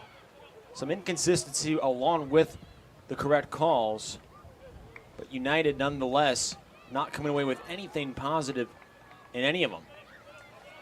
As this one out, and it'll be a corner kick opportunity for SC United. 1-0 game here for those of you asking. 56th minute. All Bantams as of late, and they have another corner. Benedict's the goal scorer for the Bantams in the 47th minute. We sat 0-0 at halftime. Into the box, played out by Moody. Top of the box kept Bantams. Loose ball, VBU tries to play ahead. Phillips has numbers in his favor. He's getting hawked down from behind. Works across, Taylor tries to step. Wanted a call, not gonna get it. Right inside the box, Bantams come away. He'll try to track down the defensive Muir. Plays to the middle. Moody takes hold. Otley back to Moody. Gibbs, Phillips, right side, centering in. Didn't have anybody going to the back post. Keeper was there to get it, Montaneau. It stays 1-0 South Carolina United here in the 57th minute. Great play by Muir, and you saw the eruption by Montaneau afterwards, shouting, I'm sure very clean terms of encouragement to his defenseman, who is arguably the most experienced and best player on this Bantams pitch right now. But the difference between Montaneau and Potter sulking, almost barking at the defense in an angry tone. Montaneau throughout the match has kept things light, exciting, as we have a whistle. Potter needs to step up in that leadership role. He's one of the older members of this team, but right now being outclassed in terms of body language by Montaneau, who's just a sophomore at UAB. Hermoso hauled down from behind on that chase. Potter will take the free kick. Keeper has been all league this season for VB United. Ball tracked down just shy of midfield.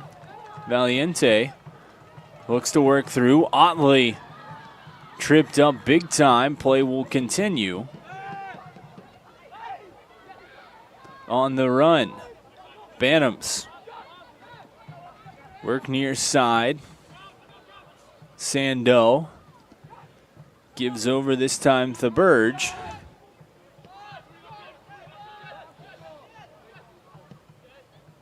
Tapped across, held.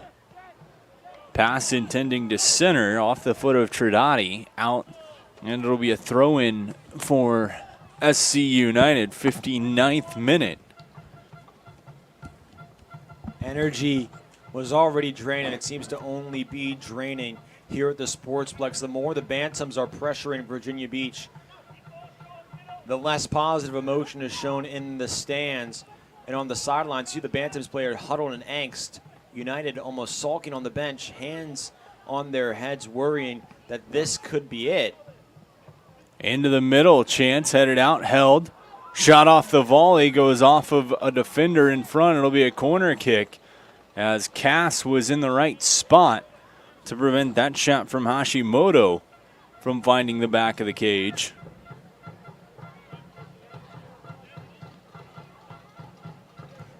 United has not been held scoreless in a match, Isaac, in USL2 play since May 11th. That's the only loss of the season. Every other game, they've at least marked one, and they've either won or drew in those matches. The Bantams' defense, which we questioned early on due to its consistency, has stifled a United offense that, though it doesn't put up the same numbers, does not go away with zeros on the scoreboard. 11 straight unbeaten for VBU coming into this one tonight. As the field goal attempt is good, soccer goal attempt no good. Ball out, it'll be a throw. It'll be a goal kick for Potter. Quickly moved across and back on the restart is Condit.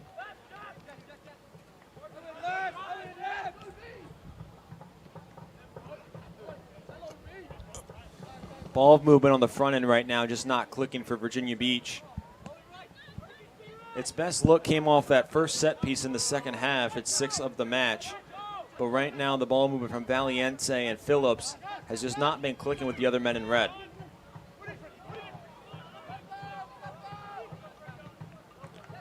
Cross field, Tridati. Works across. Phillips. In, Moody takes away. Collects to the middle. Shot. Couldn't get it cleanly. Montano stops it and just runs up, but a good effort by Moody trying to bring some life back into this VBU side, get a little bit of momentum swinging in their favor here in the 61st minute.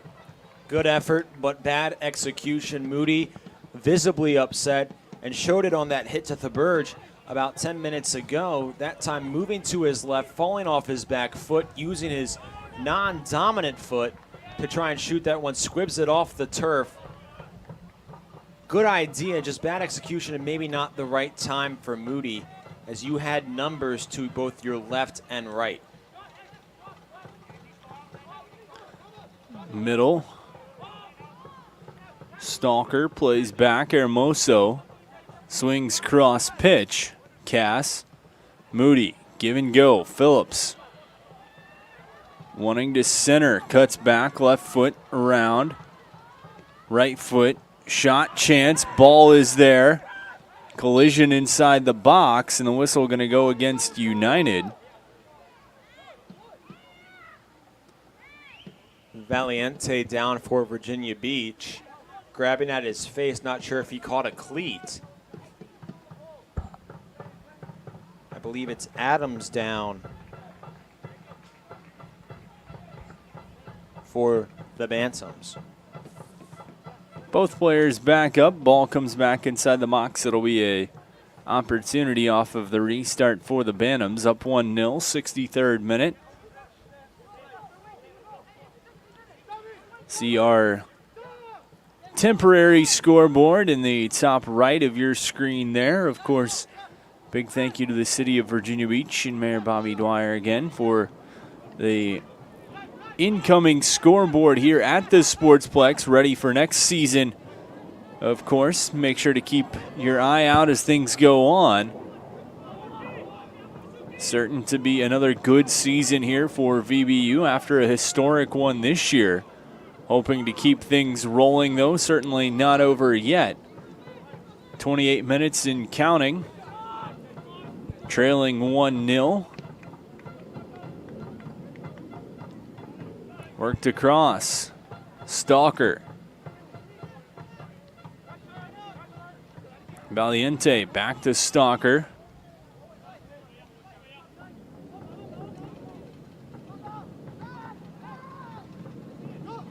On the run, just out of the reach. Valiente trying to track it down. Boxed out by the defender. And that one goes out. It'll be VBU ball as Thaberge thought he'd kept it in. Certainly did not. VBU, quick restart, Moody. Phillips needs to look up. He's fixing his shin guards. In. Otley. Beautiful pass. Chance on this strike. Can't get it to go. There's that offensive power you mentioned with Otley. He almost makes one happen with a beautiful pass there. Back the other way. Chance now. Cass centering feed. Back post. Taylor looks to collect.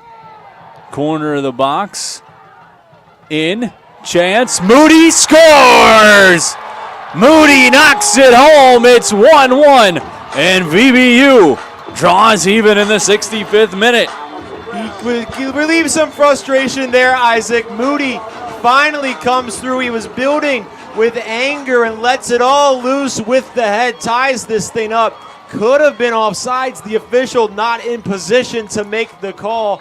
And Virginia Beach maybe catches a break, but gets a huge roar of success and a huge eruption from the fans due to Alexander Moody. United goal by Alex Moody, number 11. Alex Moody coming in huge for the home side. And a beautiful feed from Ethan Taylor to send it right across. Moody comes up clutch for VBU. They find new life. The net mouth scramble, and Moody adamantly getting the fan base pumped back up. A beautiful header, beautiful execution for the boys in red. You see Moody and Phillips there trying to get the fans on their feet.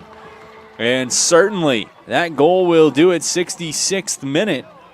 VBU and SC United all back knotted up at 1 apiece. We got a new ball game. We sure do, Isaac. Things were extremely quiet here in the Sportsplex. Things were looking a little bit dire, all things considered. Granted, there were 25 minutes left in the match. But Ethan Taylor, who has been United's best offensive player all season, knows questions asked, makes a play when it's needed, and finds the captain, El Capitan, Alexander Moody. Chris Mills, guy out of Wesleyan, comes through and makes a huge play for the first-year head coach. And I don't think he could have written a better first goal in the match for United. If you were trying to write a story about it, a huge goal levels things up, and now United pressuring once more with all the momentum. Stalker finds space. Hermoso going to feed cross pitch to Tridani. Big left foot in. Chance.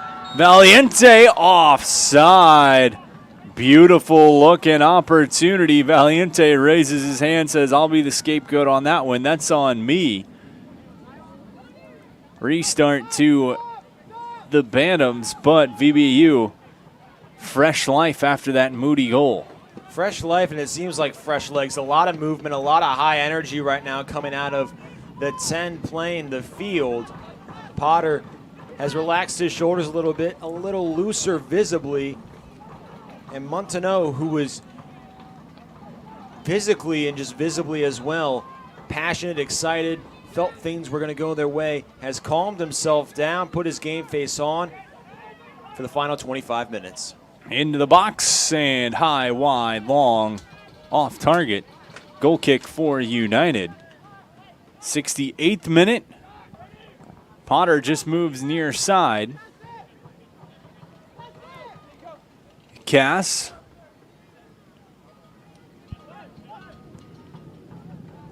Now the question is, Isaac, after that score, do you bring in substitutions? There are several men on the Virginia Beach sideline getting loose. No action necessarily on the Bantam side. On the run opportunity, just ahead of everyone, Montaneau holds for the Bantams. Wayland up and running for United would likely come in to replace Valiente, as Wayland traditionally plays that striker position. But only time will tell. Chris Mills has to be thrilled with what his offense did in the past few moments. Stalker, Valiente to the middle, Otley. He's starting to find a little bit of his stride offensively. Getting a little bit more in the mix. Ball taken, Cass. Also a strong showing in short time here. Otley feeds cross. Left foot, back post, had Phillips, couldn't get it. Cass tracks it down, lets Stalker take. Just out of his reach, and then the clearing attempt bounces off his leg. Throw in will go to SC. Nice play there by Cass. Stalker on the exchange. Just lost the handle, to be quite frank. Was trying to dribble it to the outside. Couldn't control it under his right foot. SC with the ball, but quickly taken back by Cass, who's been active and a game changer thus far. Moody, the goal scorer for United. Benedict's the goal scorer for SC. Both goals here in the second half. As we sit in minute 70 into the box, VBU has handled the pressure recently.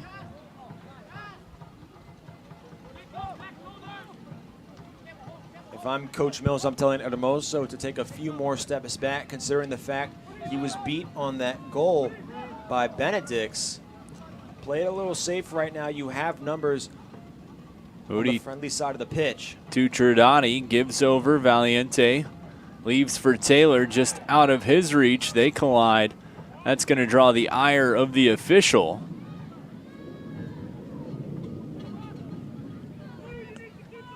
Two cards issued so far tonight, one to Focam Sando and one to Moody, the Virginia Beach goal scorer. Other than that, the officials letting the guys play for the most part.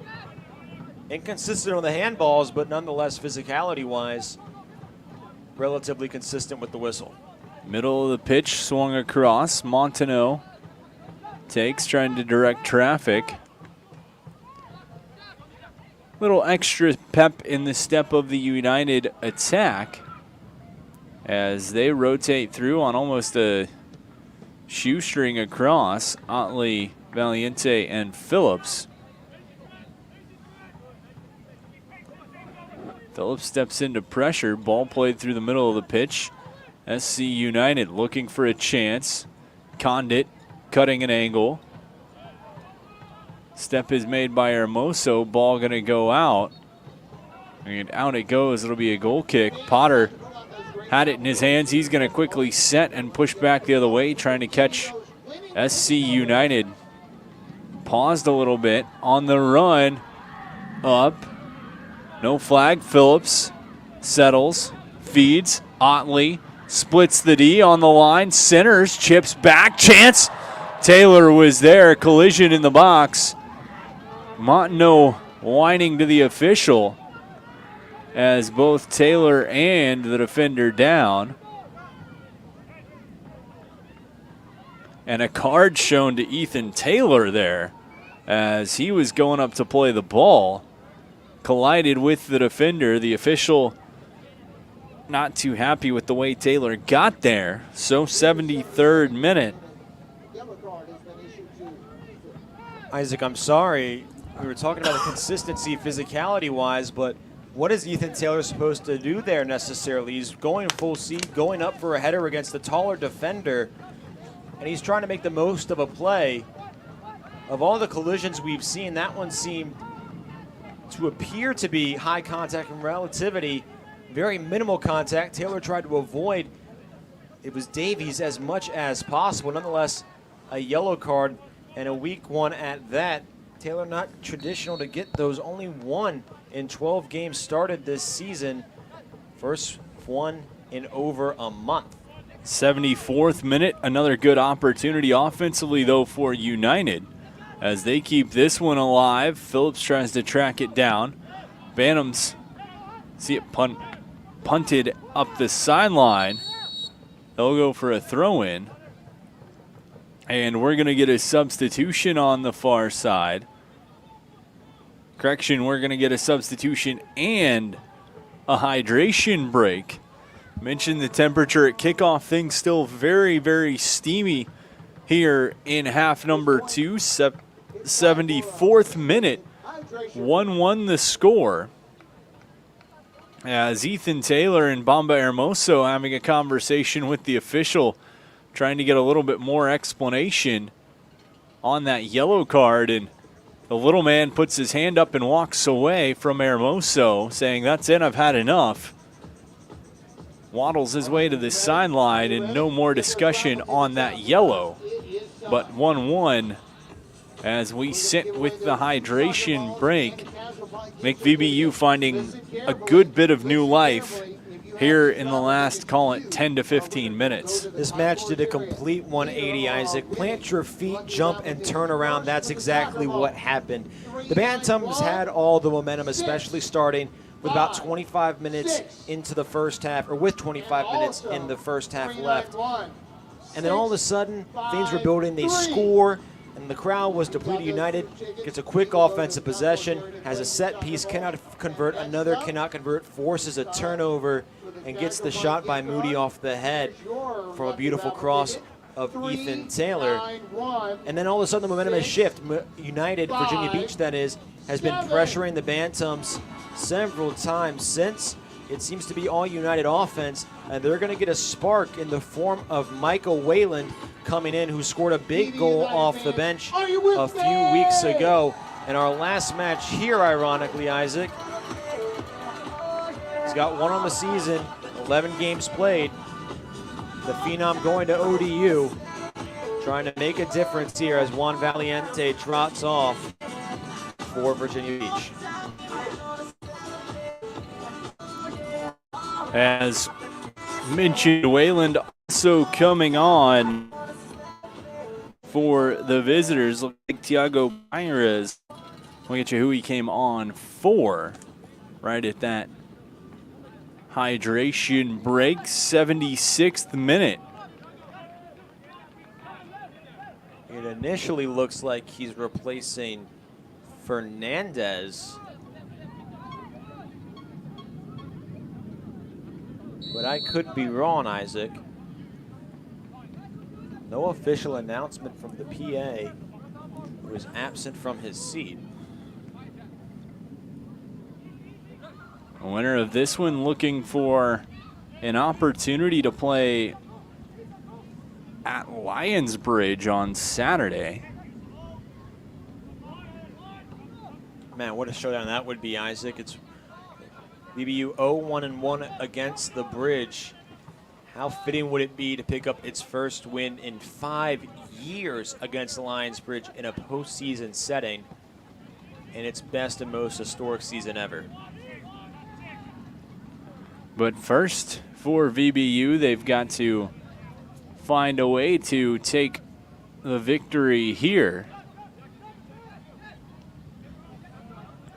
Taylor pressures, ball coughed up, United. Otley gives Moody, far sideline, hemmed in, taken away. Turnover, Bantams trying to counter with speed. Instead, they'll just feed back to midfield, slowing back down. Collected up, tapped across. This time it's Adams. Hashimoto to the middle, spin move, collision. Whistle gonna go on Condit. Official gives the finger a little Dikembe Mutombo. No, no, no. Bantams trying to move fast. The United defense a little off guard, not in position. Virginia Beach catches a break there after a cheeky play by Thaberge and company. Backing up the VBU wall. Phillips and Wayland. Wall moves to one man. Wayland standing solo. Chip into the box, up. Potter going to watch it, sees it go over his head. It'll be out for a goal kick for United. 79th minute, 1-1 the score. Inching ever so closer to that final whistle. If the match does go past extra time and we're deadlocked at a draw, it's 2 15-minute halves with a 2-minute intermission in between. No golden goal, and then it's PKs if it does come to it. Wayland, header pushed ahead. Phillips settles with the foot. Tries to split the D. Had a latecomer pull it away. It was Pires who sends it out. Throw in for United. 80th minute. Into Moody.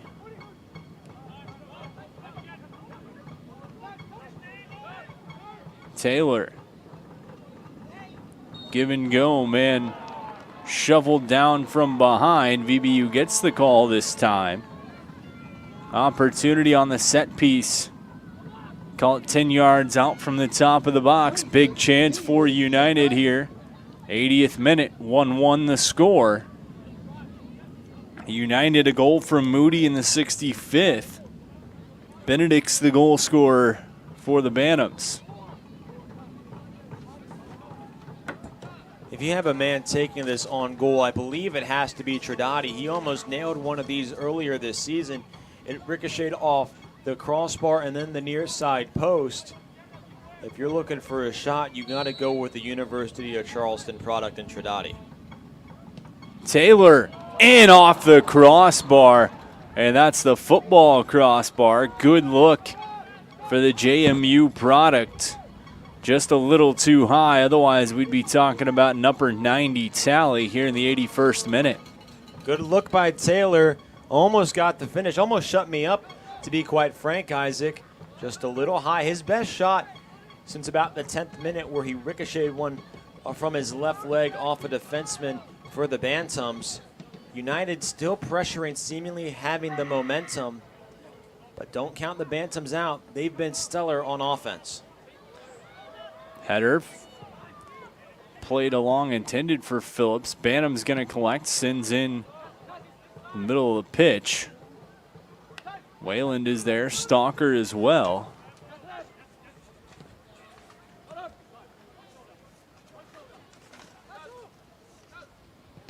Good play by Moody there to stifle the ensuing Bantams possession, but they get it back quickly. Left side of the pitch, trying to find space. They'll move. Sandeau cuts to the middle. Lumbers his way before feeding back to Pires. On the run, far side, goes out. It'll be a throw-in for United. Good positioning and good angling by Trinidadi creates that. Mills very, very reservative with using the substitutions. We usually see a new look attack as we inch towards the 70th minute. We've seen one substitution in Wayland, but McCloskey's still on the bench and Ruddy's still on the bench, and that's likely because if things go to PKs, you can only use the 11 on the pitch, and he wants his best 11 out there if things do come to that. Played back across. SC. Down the line, Hashimoto cuts to the middle. Swings back, Adams.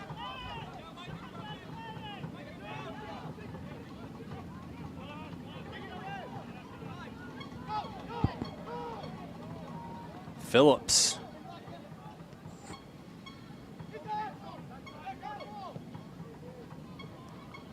Cross for Taylor.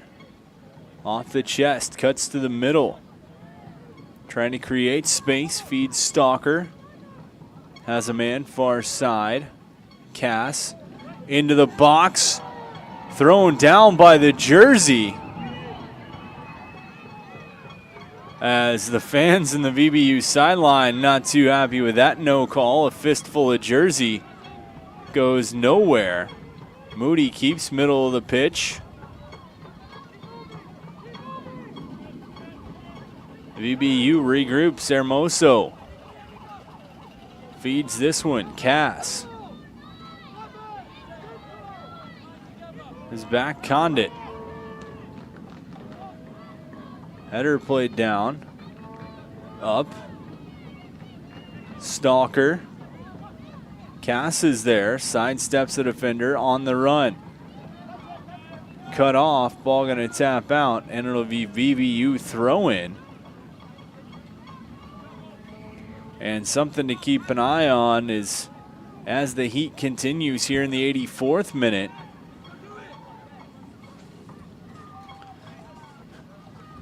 We see some guys starting to stretch a little extra. See how the heat continues to play a factor. Moody quickly gets it back from Condit. Swings cross field, Trinati.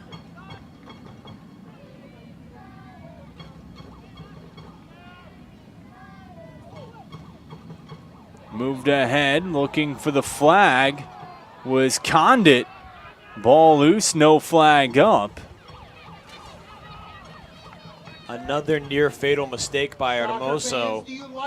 Fortunate that Trinati and Condit were there to back him up, because if not, it was a golden path, a yellow brick road to the goal. And boy, oh boy, would that have been a dream come true for the Bantams. 85th minute, 1-1 the score. Potter boots it. Bounces over the head. All the way down. Bantams will look to Turner and Byrne. Sideline. Space. Far side. Looking to center. Back post. Hashimoto back into play. Ball loose. And put toward the sidelines by Stalker. He cleans it up. Hashimoto just saved that one from going out. As we're going to get a substitution from SC United. That'll be what appears. And nope, no substitution coming. Oh, now they are going to substitute. Mixed signals all around.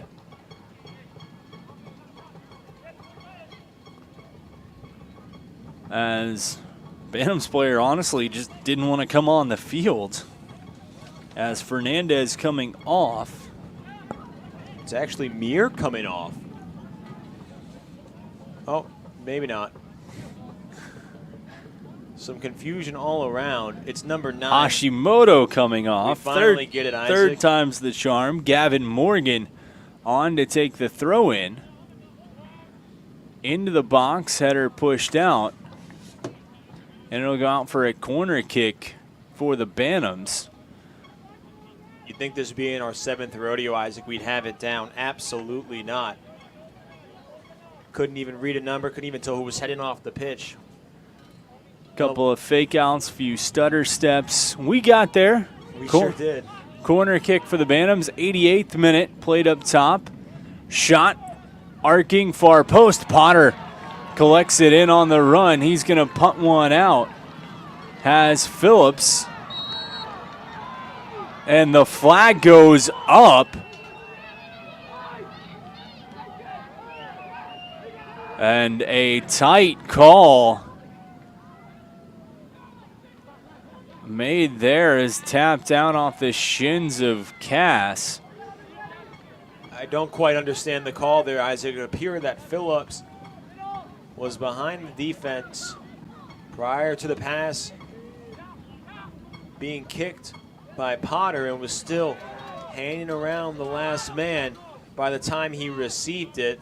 A really close call. Not sure if you make it there, especially with the implications. It's a 1-1 match, 88th minute. Definitely questionable. Not a lot of stoppage time, certainly. Spin move opportunity. SC United centering that one over and onto the back of the net. It'll be a goal kick for VBU and Griffin Potter. Here in the 89th minute, not much stoppage time, certainly. 1-1 the score.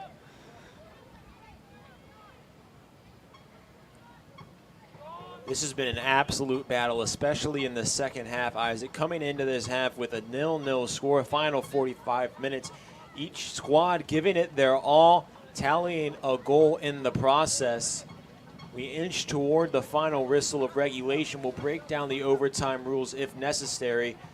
Still moments remaining. Phillips, that one sent out for a throw-in. He seems to be slightly cramping, getting a talking to from the official as he stayed a little bit close to the throw-in, and Gavin Morgan Gave Morgan a touch as well as he was blazing by. Things getting chippy as well. Something to keep an eye on with the heat is the cramping. Phillips, the second player we've seen pause to try to stretch out what could be a cramp as Potter steps up, collects that. He's going to feed to Cass on the run. Phillips, manned up one-on-one, stops, tries to cut back. He's shoved to the turf by Phillips. Going to get the call that time. 90th minute. Free kick by VB United upcoming. Far sideline opportunity in the waning moments of regulation.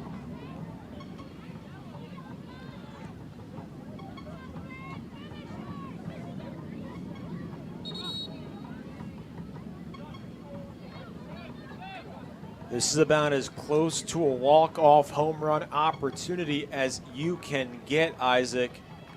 Mentioned Phillips looking like he was cramping. They're going to pull a substitution here as Owen Ruddy set to come on for Phillips.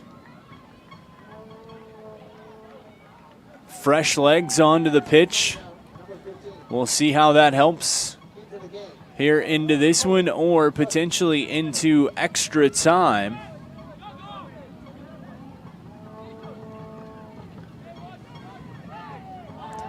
Tridati set to take.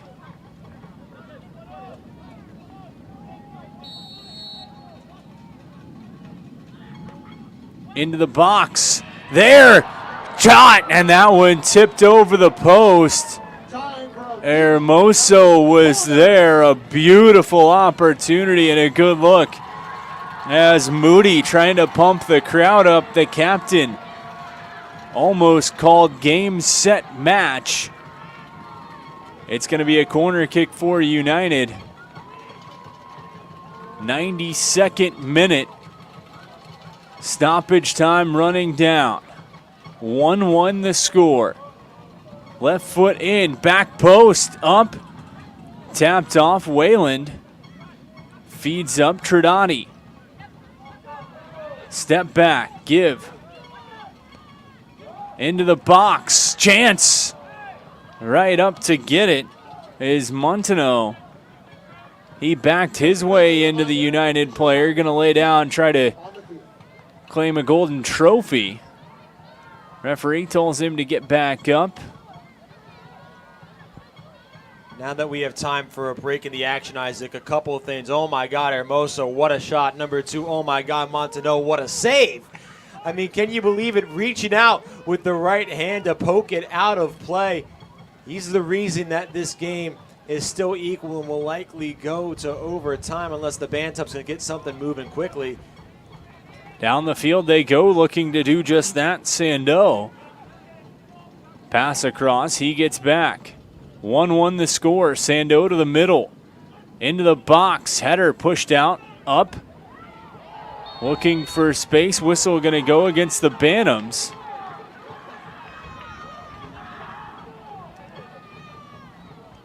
What a match this has turned into, Isaac. We were talking at the break off the air just about how it seemed like nothing was happening at times, and now every second is full of so much emotion and tenseness. Trying to catch Ruddy on the run was Potter.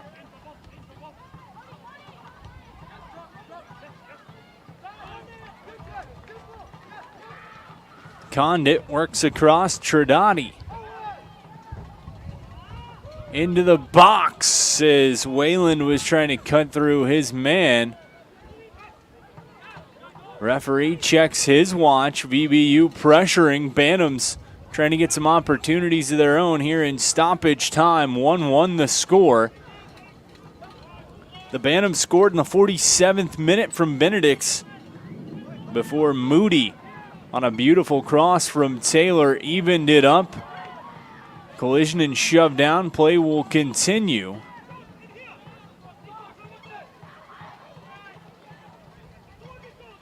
Pushed left side. Bantams.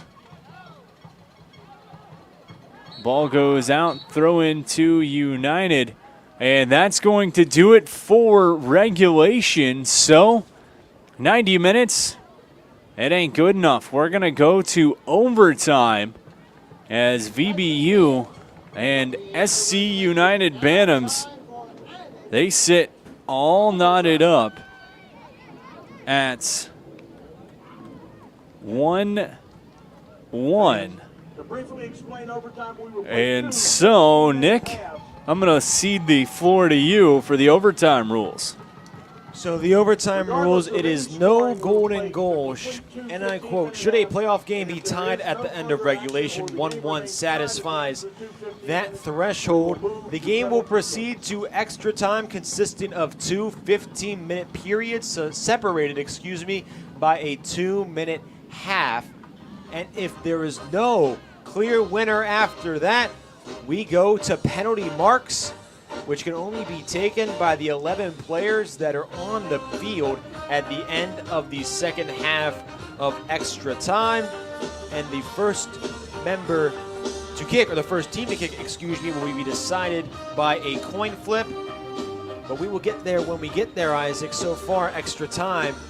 And what a match we have to kick off Virginia Beach United's postseason career. First time in franchise history.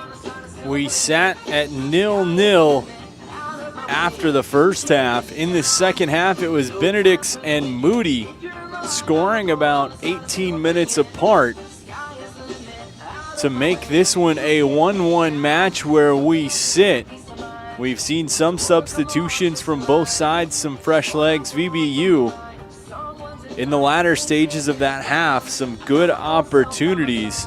But as we think about the overtime period, what we've seen, what's Coach Mills telling this United squad in the huddle here? Keep doing what you're doing. They almost scored the game winner.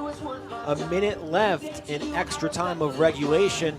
They've had the pressure moving. They've had some good looks. Just keep the high intensity, keep the high emotion. It's been working ever since that Moody goal. And on the other side, if you're the Bantams, keep things composed. Take some pressure off Montenot, who has been working all night tirelessly to keep this United offense at bay, especially in the latter portions of the second half. And you need to find your best players as well if you're the Bantams. United found Moody, they found Taylor on the assist, they found Artemoso on the near game winner. If you're the Bantams, you need to find your best goal scorers, and right now it's been Sando at top, it's been Thaberge, Benedicts who scored the first one. Find your guys, keep it there, and let them make a play. VBU and SC United Bantams headed to extra time here in the playoffs. A date with Lionsbridge on the calendar. Who's going to punch their ticket to that? Only the next 30 minutes or potentially more will tell. And Isaac, do we have a potential date for that game, or is that TBD? July 19th. So a quick turnaround after a hot one on what's going to be another hot day here in the Tidewater region. A tiring game for both teams, but an absolutely lovely one. And thankfully, things will cool off by Friday, as is predicted by the experts. Rain showers expected to cool things off by about a dozen or so degrees as we move forward towards the end of the week. But I don't even know why we're looking forward, Isaac. We still have 30 minutes at least of soccer to play here at the Sportsplex, not at that 1-1. Unfamiliar territory for many of these United players, especially in USL to play. The Bantams, they've been here before. Can they execute is the main question. Overtime half number 1.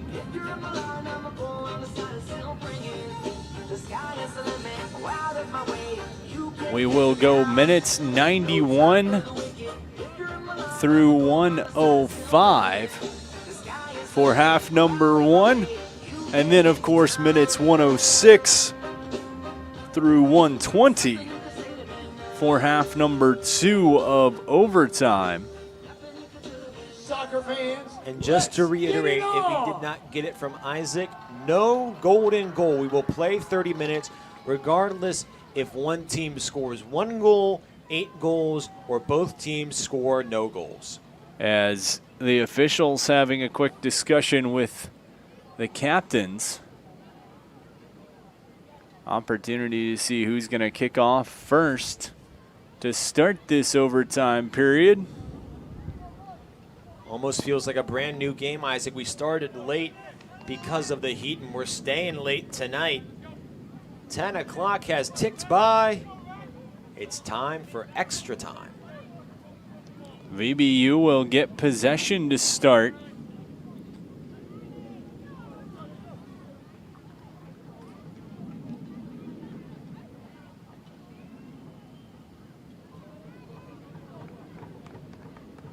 We will see for United how these upfront substitutions might be able to come in. As we saw Cass make an impact, Otley make an impact. Wayland looking to make an impact as well as Ruddy. Bantams fewer substitutions, but more bodies available potentially. Should they go to, United will just swing this one back around.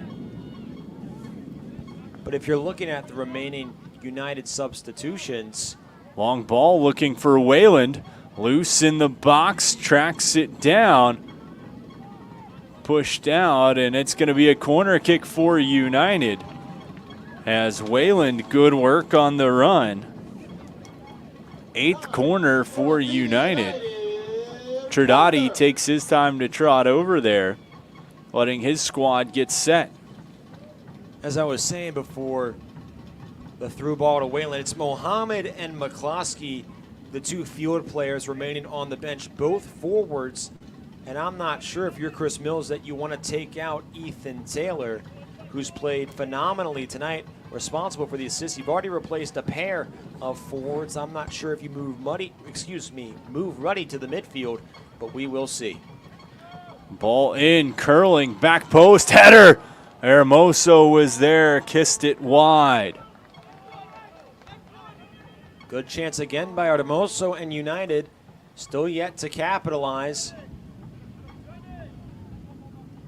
Seems as though Virginia Beach has found its rhythm off the set pieces, though, as of late. And they're making the Bantams work for every stop they get. Goal kick, quick restart. Muir swings up near side, trapped off of Ruddy. BBU trying to say that it had gone off the defender.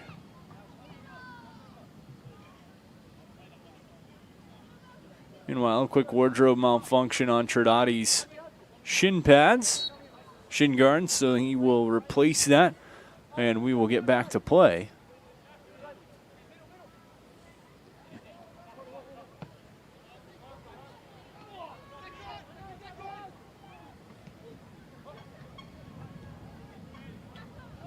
Moved up, tapped, Condit. Out of reach, taken back. Tripped up, head through. Hermoso plays back. Potter fumbles it. We got a Bantam down rolling in agony right in front of the box. Holding up what looks like it might be a cramp as Hermoso, ever the gentleman, goes over to help stretch him out. It's the heat, Isaac. We talked about it, and we're not just in 90 minutes anymore. We're heading towards 120, possibly more. Nice play by Cass on the recovery. Didn't get the call when it appeared to be a foul. No whistle, but saved an ensuing possession by the Bantams. They were charging down the pitch towards Potter with numbers and not a whole lot of red jerseys to stop them. So Cass, the substitution, makes an enormous play that you won't see on any stat sheet, but if you watch the match and you know, you will know, as they say.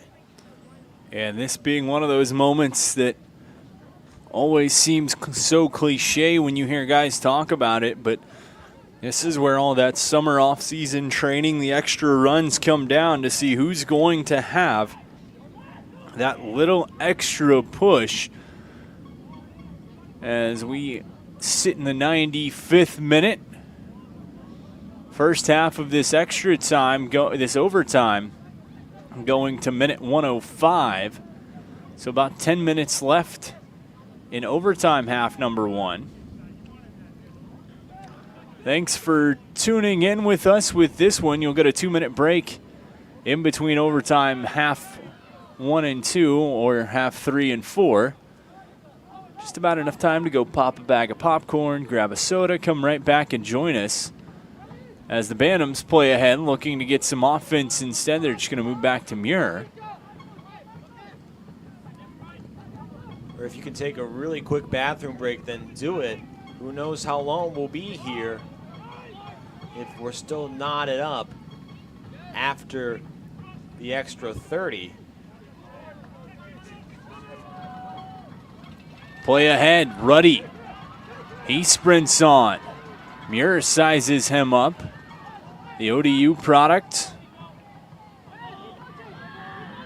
Tapped, that one gonna go, stays VBU ball. Ruddy wanted to go quick on the throw in, but a calming Trinati says, hey, let's slow this down, let's find our spot. I'll give to Stalker.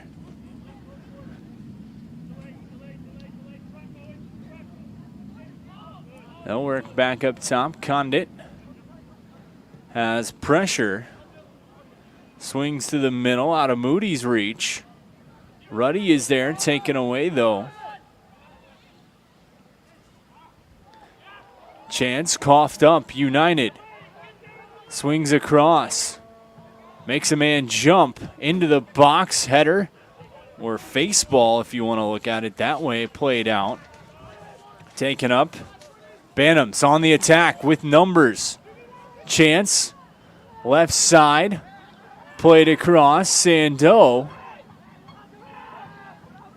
cuts back, ball flipped around. Benedict's the goal scorer in the 47th minute for the Bantams. To the inline, slide tackle off of Hermoso goes out. It'll be a corner kick for the Bantams. Benedict's and company pressuring again here in the 97th minute. Only the second corner kick for the Bantams tonight. Did not convert on the first. A nice play by Condit, but he's still down on the far side. The heat and the lack of hydration starting to catch up to these athletes.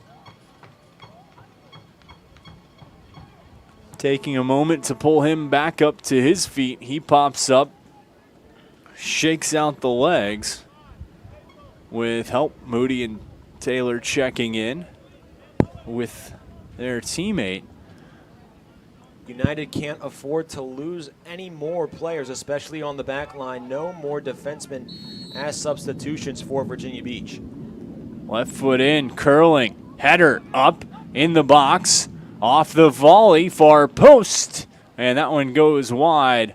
Potter watches it roll. It's going to be out for a goal kick. Bantams applying some pressure here in the 98th minute, half number 3, a.k.a. overtime half numero uno. A good look by South Carolina off the set piece. As I mentioned, they have not had a lot of them tonight, but a good look, keeping the defense pressured. Bend but not break has been Virginia Beach's motto all season. They seem to be bending ever so more as time wanes on. Have yet to snap. Long ball up midfield. Taylor wanted to connect with Stalker. He's going to get the ball, pushes to the sideline, but the Bantams are there. VBU gets help on the pressure from Otley. That one goes out, though. Throw in for SC United. 99th minute. 1-1 the score. Goals in half number 2 from Benedict's and Moody. Those of you just joining us, not golden goal. They will play all 15 minutes of this half of overtime and all 15 of the next half. And then if needed, we will dance our way into PKs as Whalen called on the whistle. He gives the official the quick finger, saying that's not a good call. But I digress. Bantams will move along. Trying to go for the long ball to Fernandez. Tridati is there, but can't collect. Bantams look across. Opportunity. LeBurge.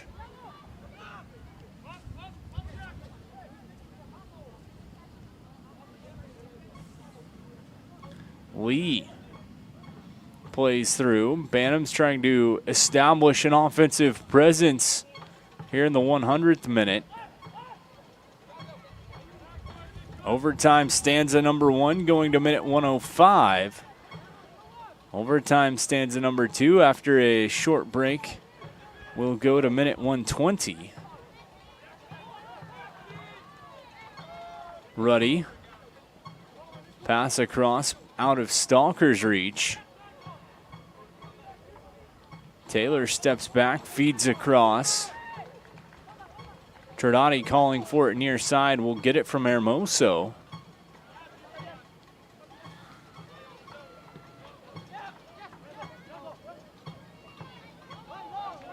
Tapped off, throw in stays with United. Tridati will look for it.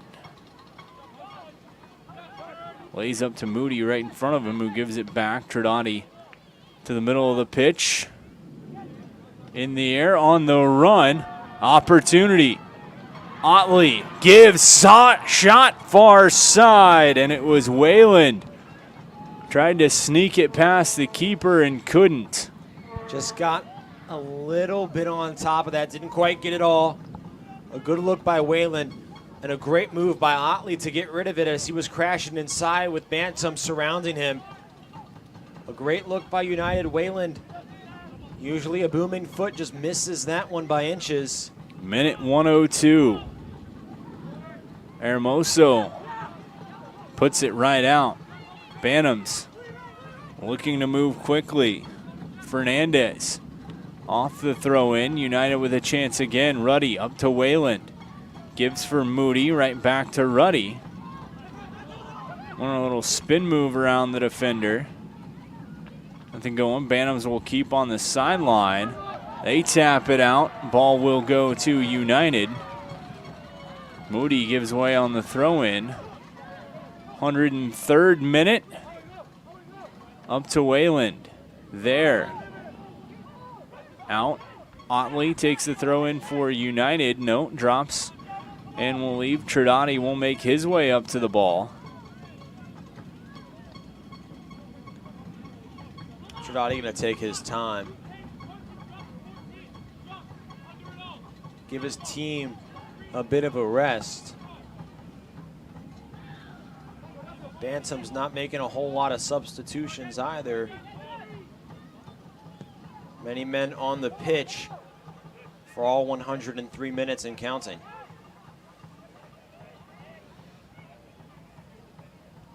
Tridati calling for it near side. United going to swing on the back half. Into the middle. Shoved down was Stalker.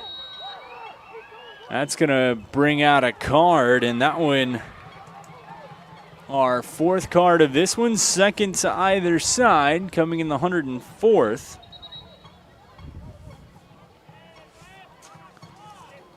As that one shown to Benedict's, I believe.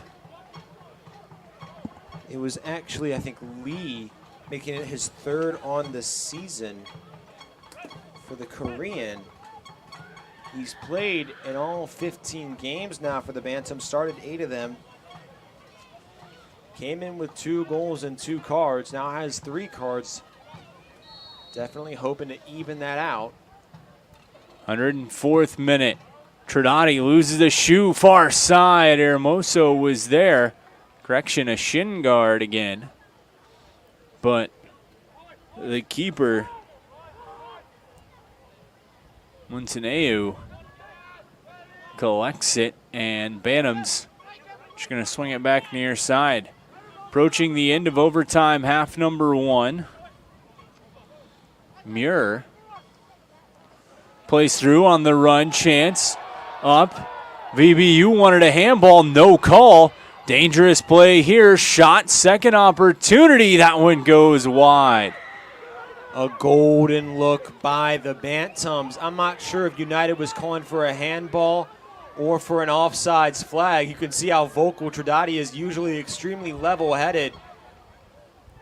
And you can tell by the body language of both the official and several VBU players that they're both in each other's heads, certainly. And so with that in mind, VBU's got to be smart, because it doesn't seem they're going to be getting many calls their way, including ones in dangerous areas like that, making tight play ever more important for the home side. Tied 1-1 as we enter stoppage time for overtime, half number 1. 0-0 the score, or excuse me, 1-1 the score. 0-0 here in the extra frame.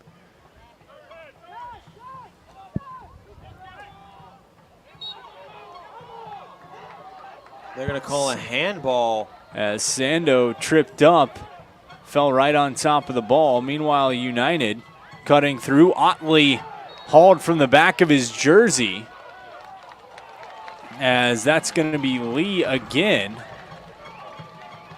A couple of the Bantams players pointing at the United players, arguing with the officials. So both sides getting after our head man in this one. Here is tempers starting to raise in the overtime stanza. Moody, Hermoso, and Taylor meet at the free kick.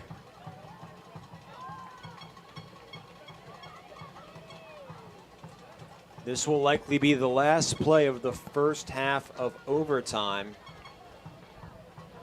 Once it's corralled and cleared by the Bantams, you will likely get that 2-minute intermission. Moody into the box, and thought he had a man cutting to the back post, but that's going to go out. And just as you predicted, we're going to get our halftime for overtime. So we will take a quick pause ourselves, regain our voices, regain our thoughts.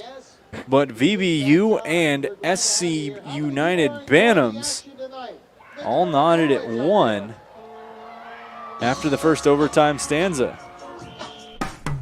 After more than 50 years of innovation, AstroTurf still leads the way. The inventor of artificial turf does it all, right here in the USA. We engineer, test, manufacture, and install the world's most innovative fibers and turf technologies, with over 30,000 tracks and fields worldwide. AstroTurf, powered by Sport Group. I grew up here. I know this town. I know the people here. More important, they know me. As a banker at Town Bank, we become part of the communities we serve. The people who bank with us, our members, know us. When you bank with Town Bank, you'll know your banker. You'll know you can reach us, and you'll know we're here for you.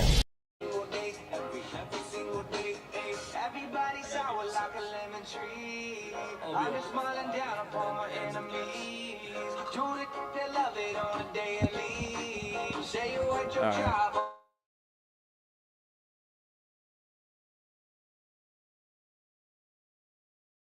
105 minutes, not enough. We still got 15 more before we get to the fun stuff. I'm Isaac Berkey, he's Nick King. Appreciate all of you joining in with us. Thanks to our great friends at Wawa for making this broadcast happen. Harold Heishover Field is the location. Some pretty darn good USL2 soccer going on right now. 1-1 the score after the first overtime half. Scoring in this one, it was 0-0 after half.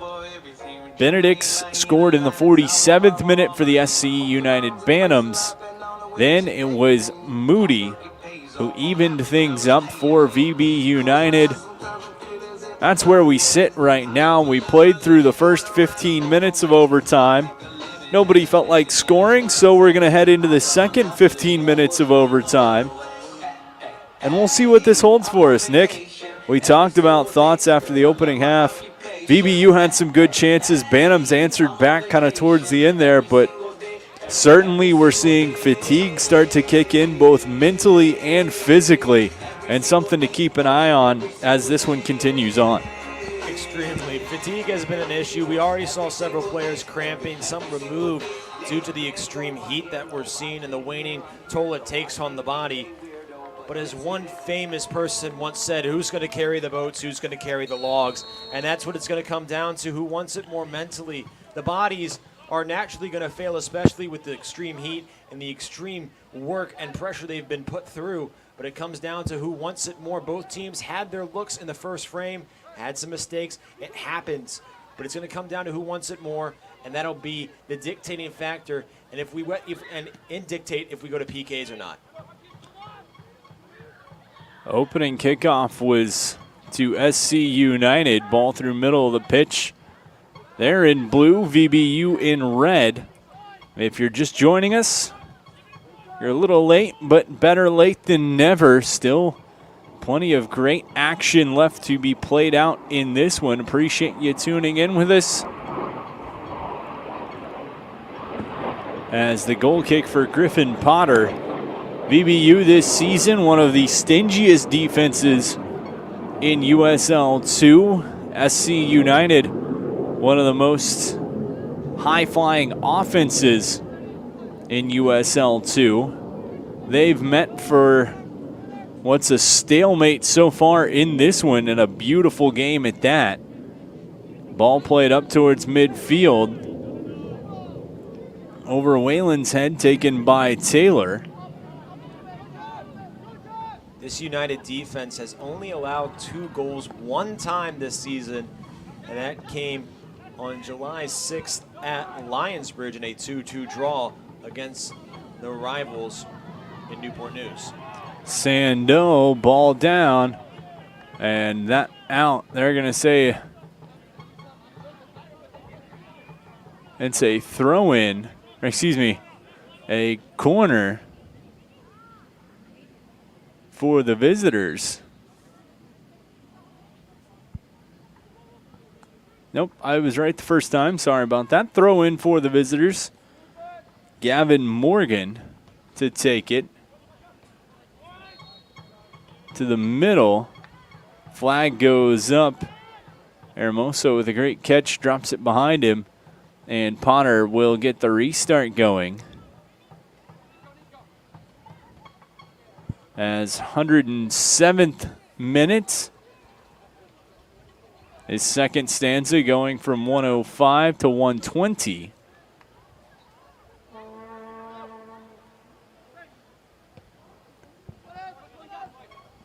Essentially one look on either side in the first frame, and uh-oh, here come the Bantams. As tapped out throw into United. Frustration palpable from both teams. Hermoso, a quick tap to Tridani. Pressure applied on him. Benedict's the goal scorer. Tridani going to trot away.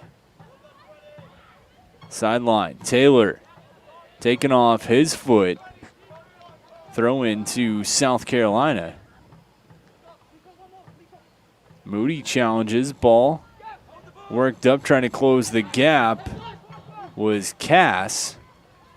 They're going to say throw into the Bantams. Morgan will take it. Tries to go for a stroll up the sideline, directed backwards.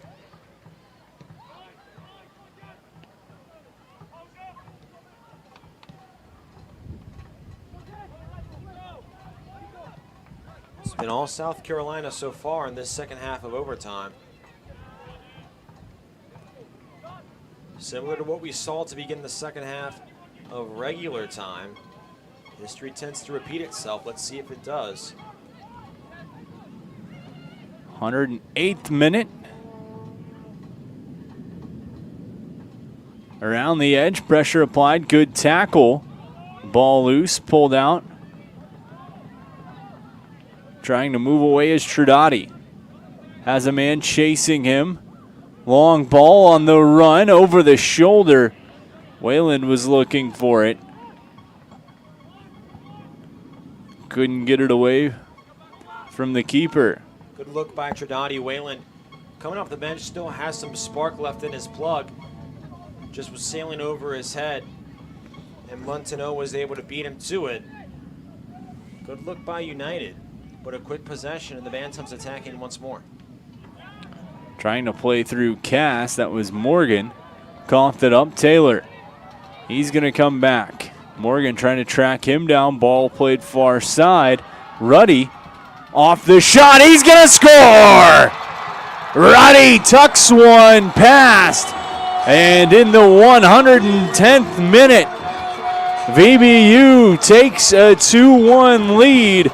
The feed from Taylor over to Ruddy, and Ruddy sends it home. It's 2-1 United. United's biggest playmaker comes in and makes a play when it matters most. Finds Owen Ruddy, who had one goal all season coming into tonight, and scores the goal of the season for United off the bench. Absolutely spectacular stuff here from Virginia Beach, and if they can survive another 10 minutes, they move on to Newport News. In the 115th minute, that VB United goal scored by as Owen Ruddy. We mentioned the fatigue off the bench for some guys. The fatigue, Ruddy coming off the bench. Able to make it 2-1. That's absolutely spectacular stuff from a guy that's been a team player all season. He's played the back line, he's played the midfield, and tonight he's on attack, and he makes a tremendous play to push Virginia Beach into a 1-goal lead over the Bantams. Unbelievable. And this historic run for VB United continues as they're going to make a substitution. Stalker comes off. Looks like, I believe, McCloskey coming on. United going to opt for fresh legs for the defensive purposes. Still plenty of time, though, for the Bantams.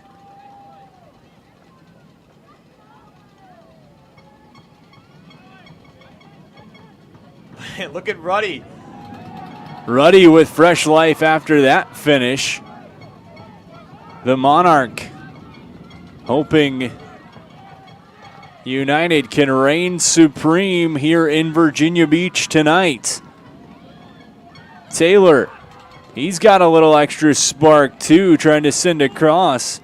Looked like Wayland was getting his armpit pinched a little bit from that awkward grab from from Marquez Muir.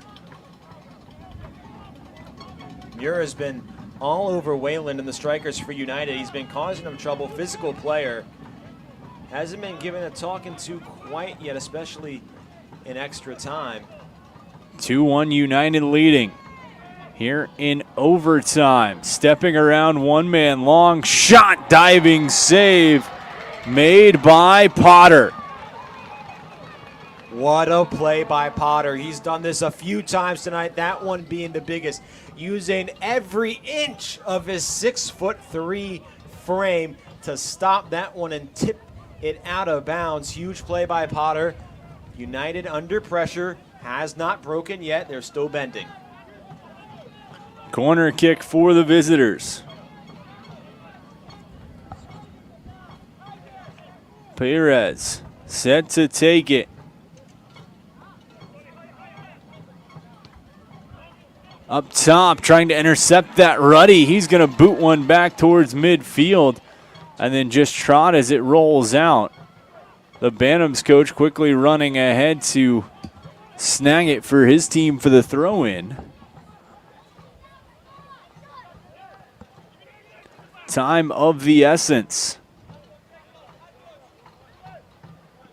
United not a man over midfield.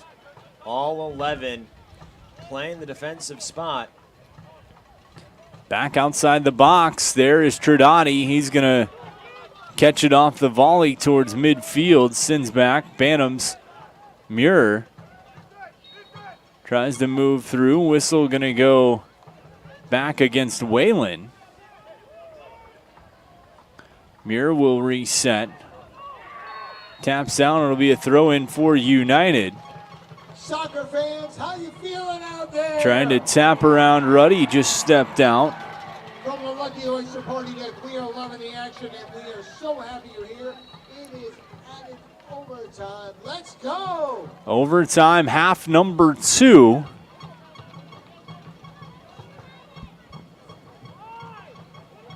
The air is thick right now with anticipation and anxiety.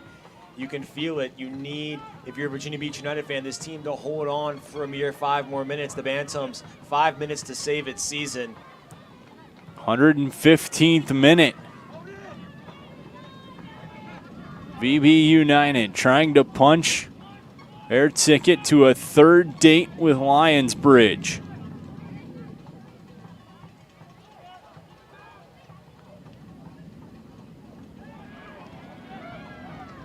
Pulled out.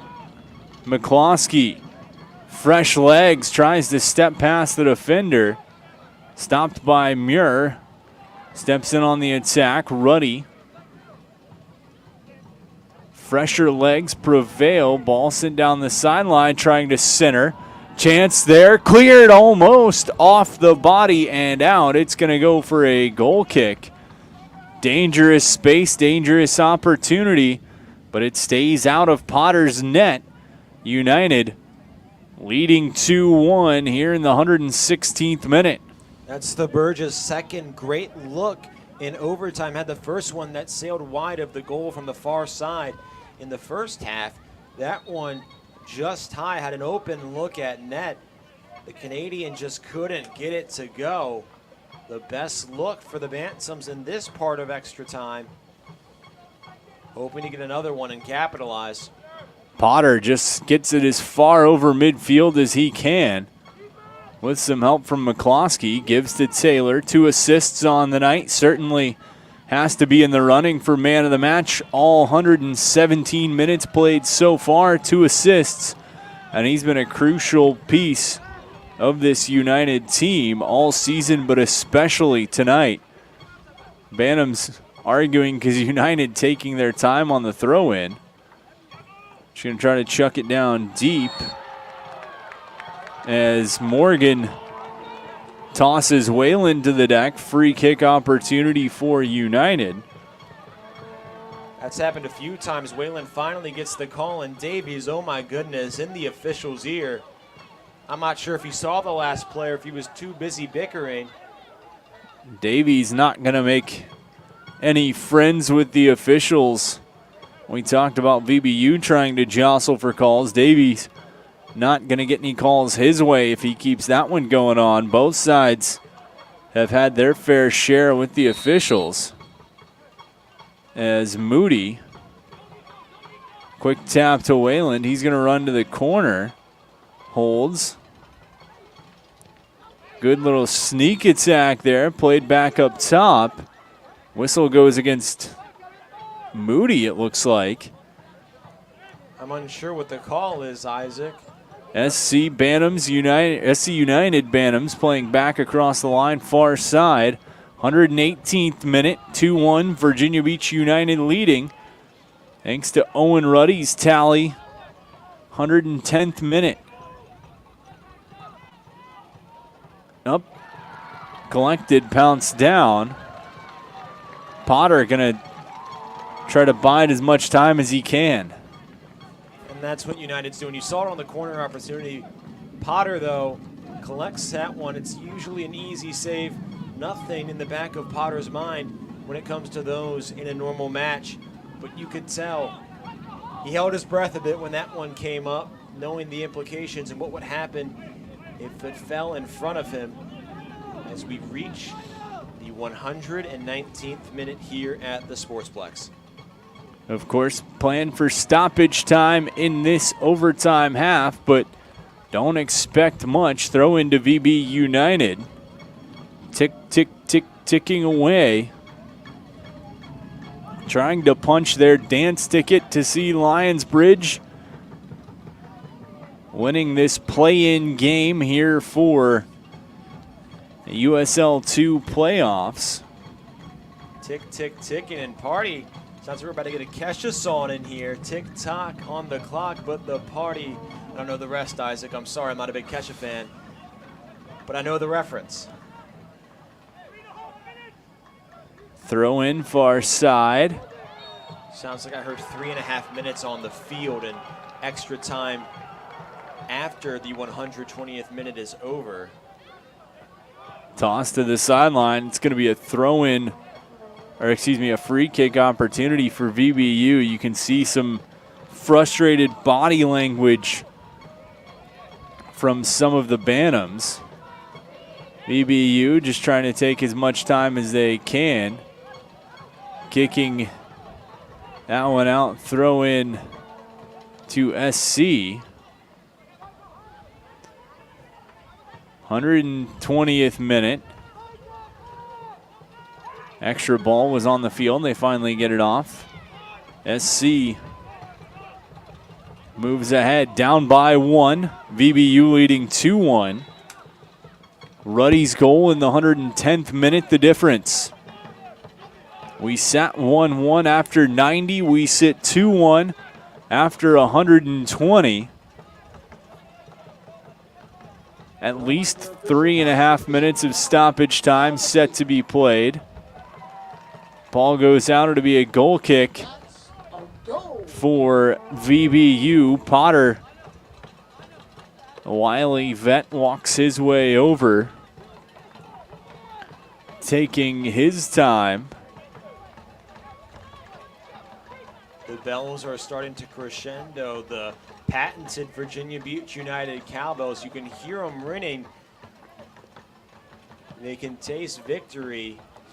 Thanks to all of you for tuning in with us on this one. Thanks to all the great fans who've come out to the Sportsplex all season long. As a loose ball comes out, Potter just going to try to get it back towards midfield.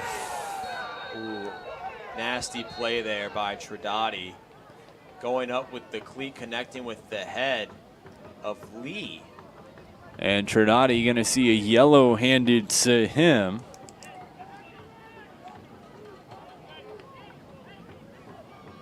Empty net now for the Bantams. As they bring everyone up.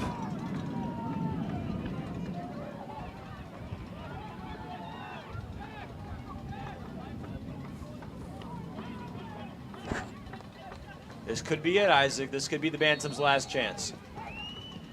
Into the box. Potter grabs and holds. He looks for a chance. He's going to punt towards midfield. Keeper on the run. Taylor tries to track it down. All the way back. They're going to feed back to the keeper. He skies one up. Moody is there. Header ahead. Taylor. Offside, he drops it. Bantams back on the attack. Time running out. VBU up 2-1. The goal from Ruddy in the 110th minute. We're going to get a whistle on United. Sets the Bantams up for an opportunity off the set piece in good position. Fans, this reminder, keep trying to roll it more and more forward.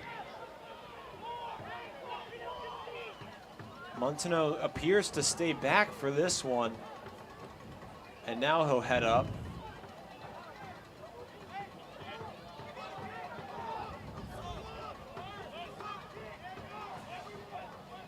It looked like Jed Smith and Montano having a disagreement.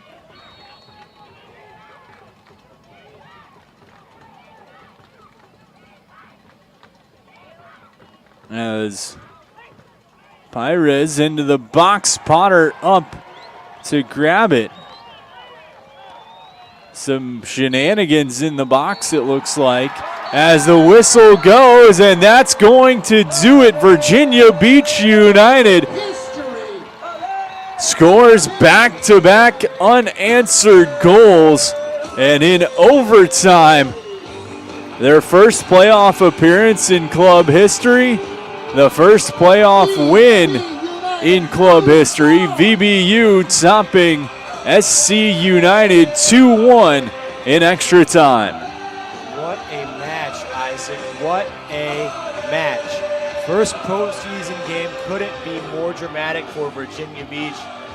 And you have heroes around the board. Your best player, Ethan Taylor, showed out today with 2 assists.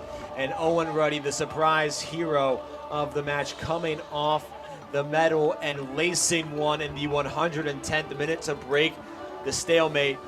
Wow, wow, wow. United's magical run continues on Friday. Scoring in this one, it was Benedict who got things started as SC United Bantams took a 1-0 lead in the 65th minute. It was Moody taking a pass from Taylor to knot it up at 1. That was where we would sit until the second half of overtime. Owen Ruddy taking a pass from Ethan Taylor to make it 2-1. And Virginia Beach United caps off a historical season at home, getting a huge win and setting themselves up for a nice date with Lionsbridge on Friday night. Nick, final thoughts as we close the book on USL2 soccer from the Sportsplex, as that one going to be headed across the bridge to Newport News for VBU. First off, what a win by this United team. I can't stress it enough how magical it's been to cover this team in such a historic season. Number 2, don't party too hard. You got the win. You played 120 minutes in sweltering heat. You play in 3 days. Go home, sleep, get ready for a light training tomorrow because you know it's coming and you know what you face. You have to play on the road from now on. It's going to be an uphill battle to the top if you're United. But they played well at Lionsbridge last time. 2 shots, both were goals. The offensive volume needs to rise. The offensive efficiency needs to rise. Defense, if they can play safer and play more disciplined, they are going to be a hard out. Work on those things. Go into the bridge Friday with a chance to make history and keep this season alive. What a game from every man who stepped on the pitch. Both South Carolina and Virginia Beach, a hard-fought battle. No shade at all to the Bantams. They fought in a hell of a game, a long one, a hard one, a physically grueling one. But man, oh man, the season continues for Virginia Beach. VBU takes it 2-1 in the USL2 playoffs play-in game. VBU heads to Lionsbridge on Friday. I'm Isaac Berkey. He's Nick King. Thanks for joining us all season long from the Virginia Beach Sportsplex. Have a great night and be safe, everybody.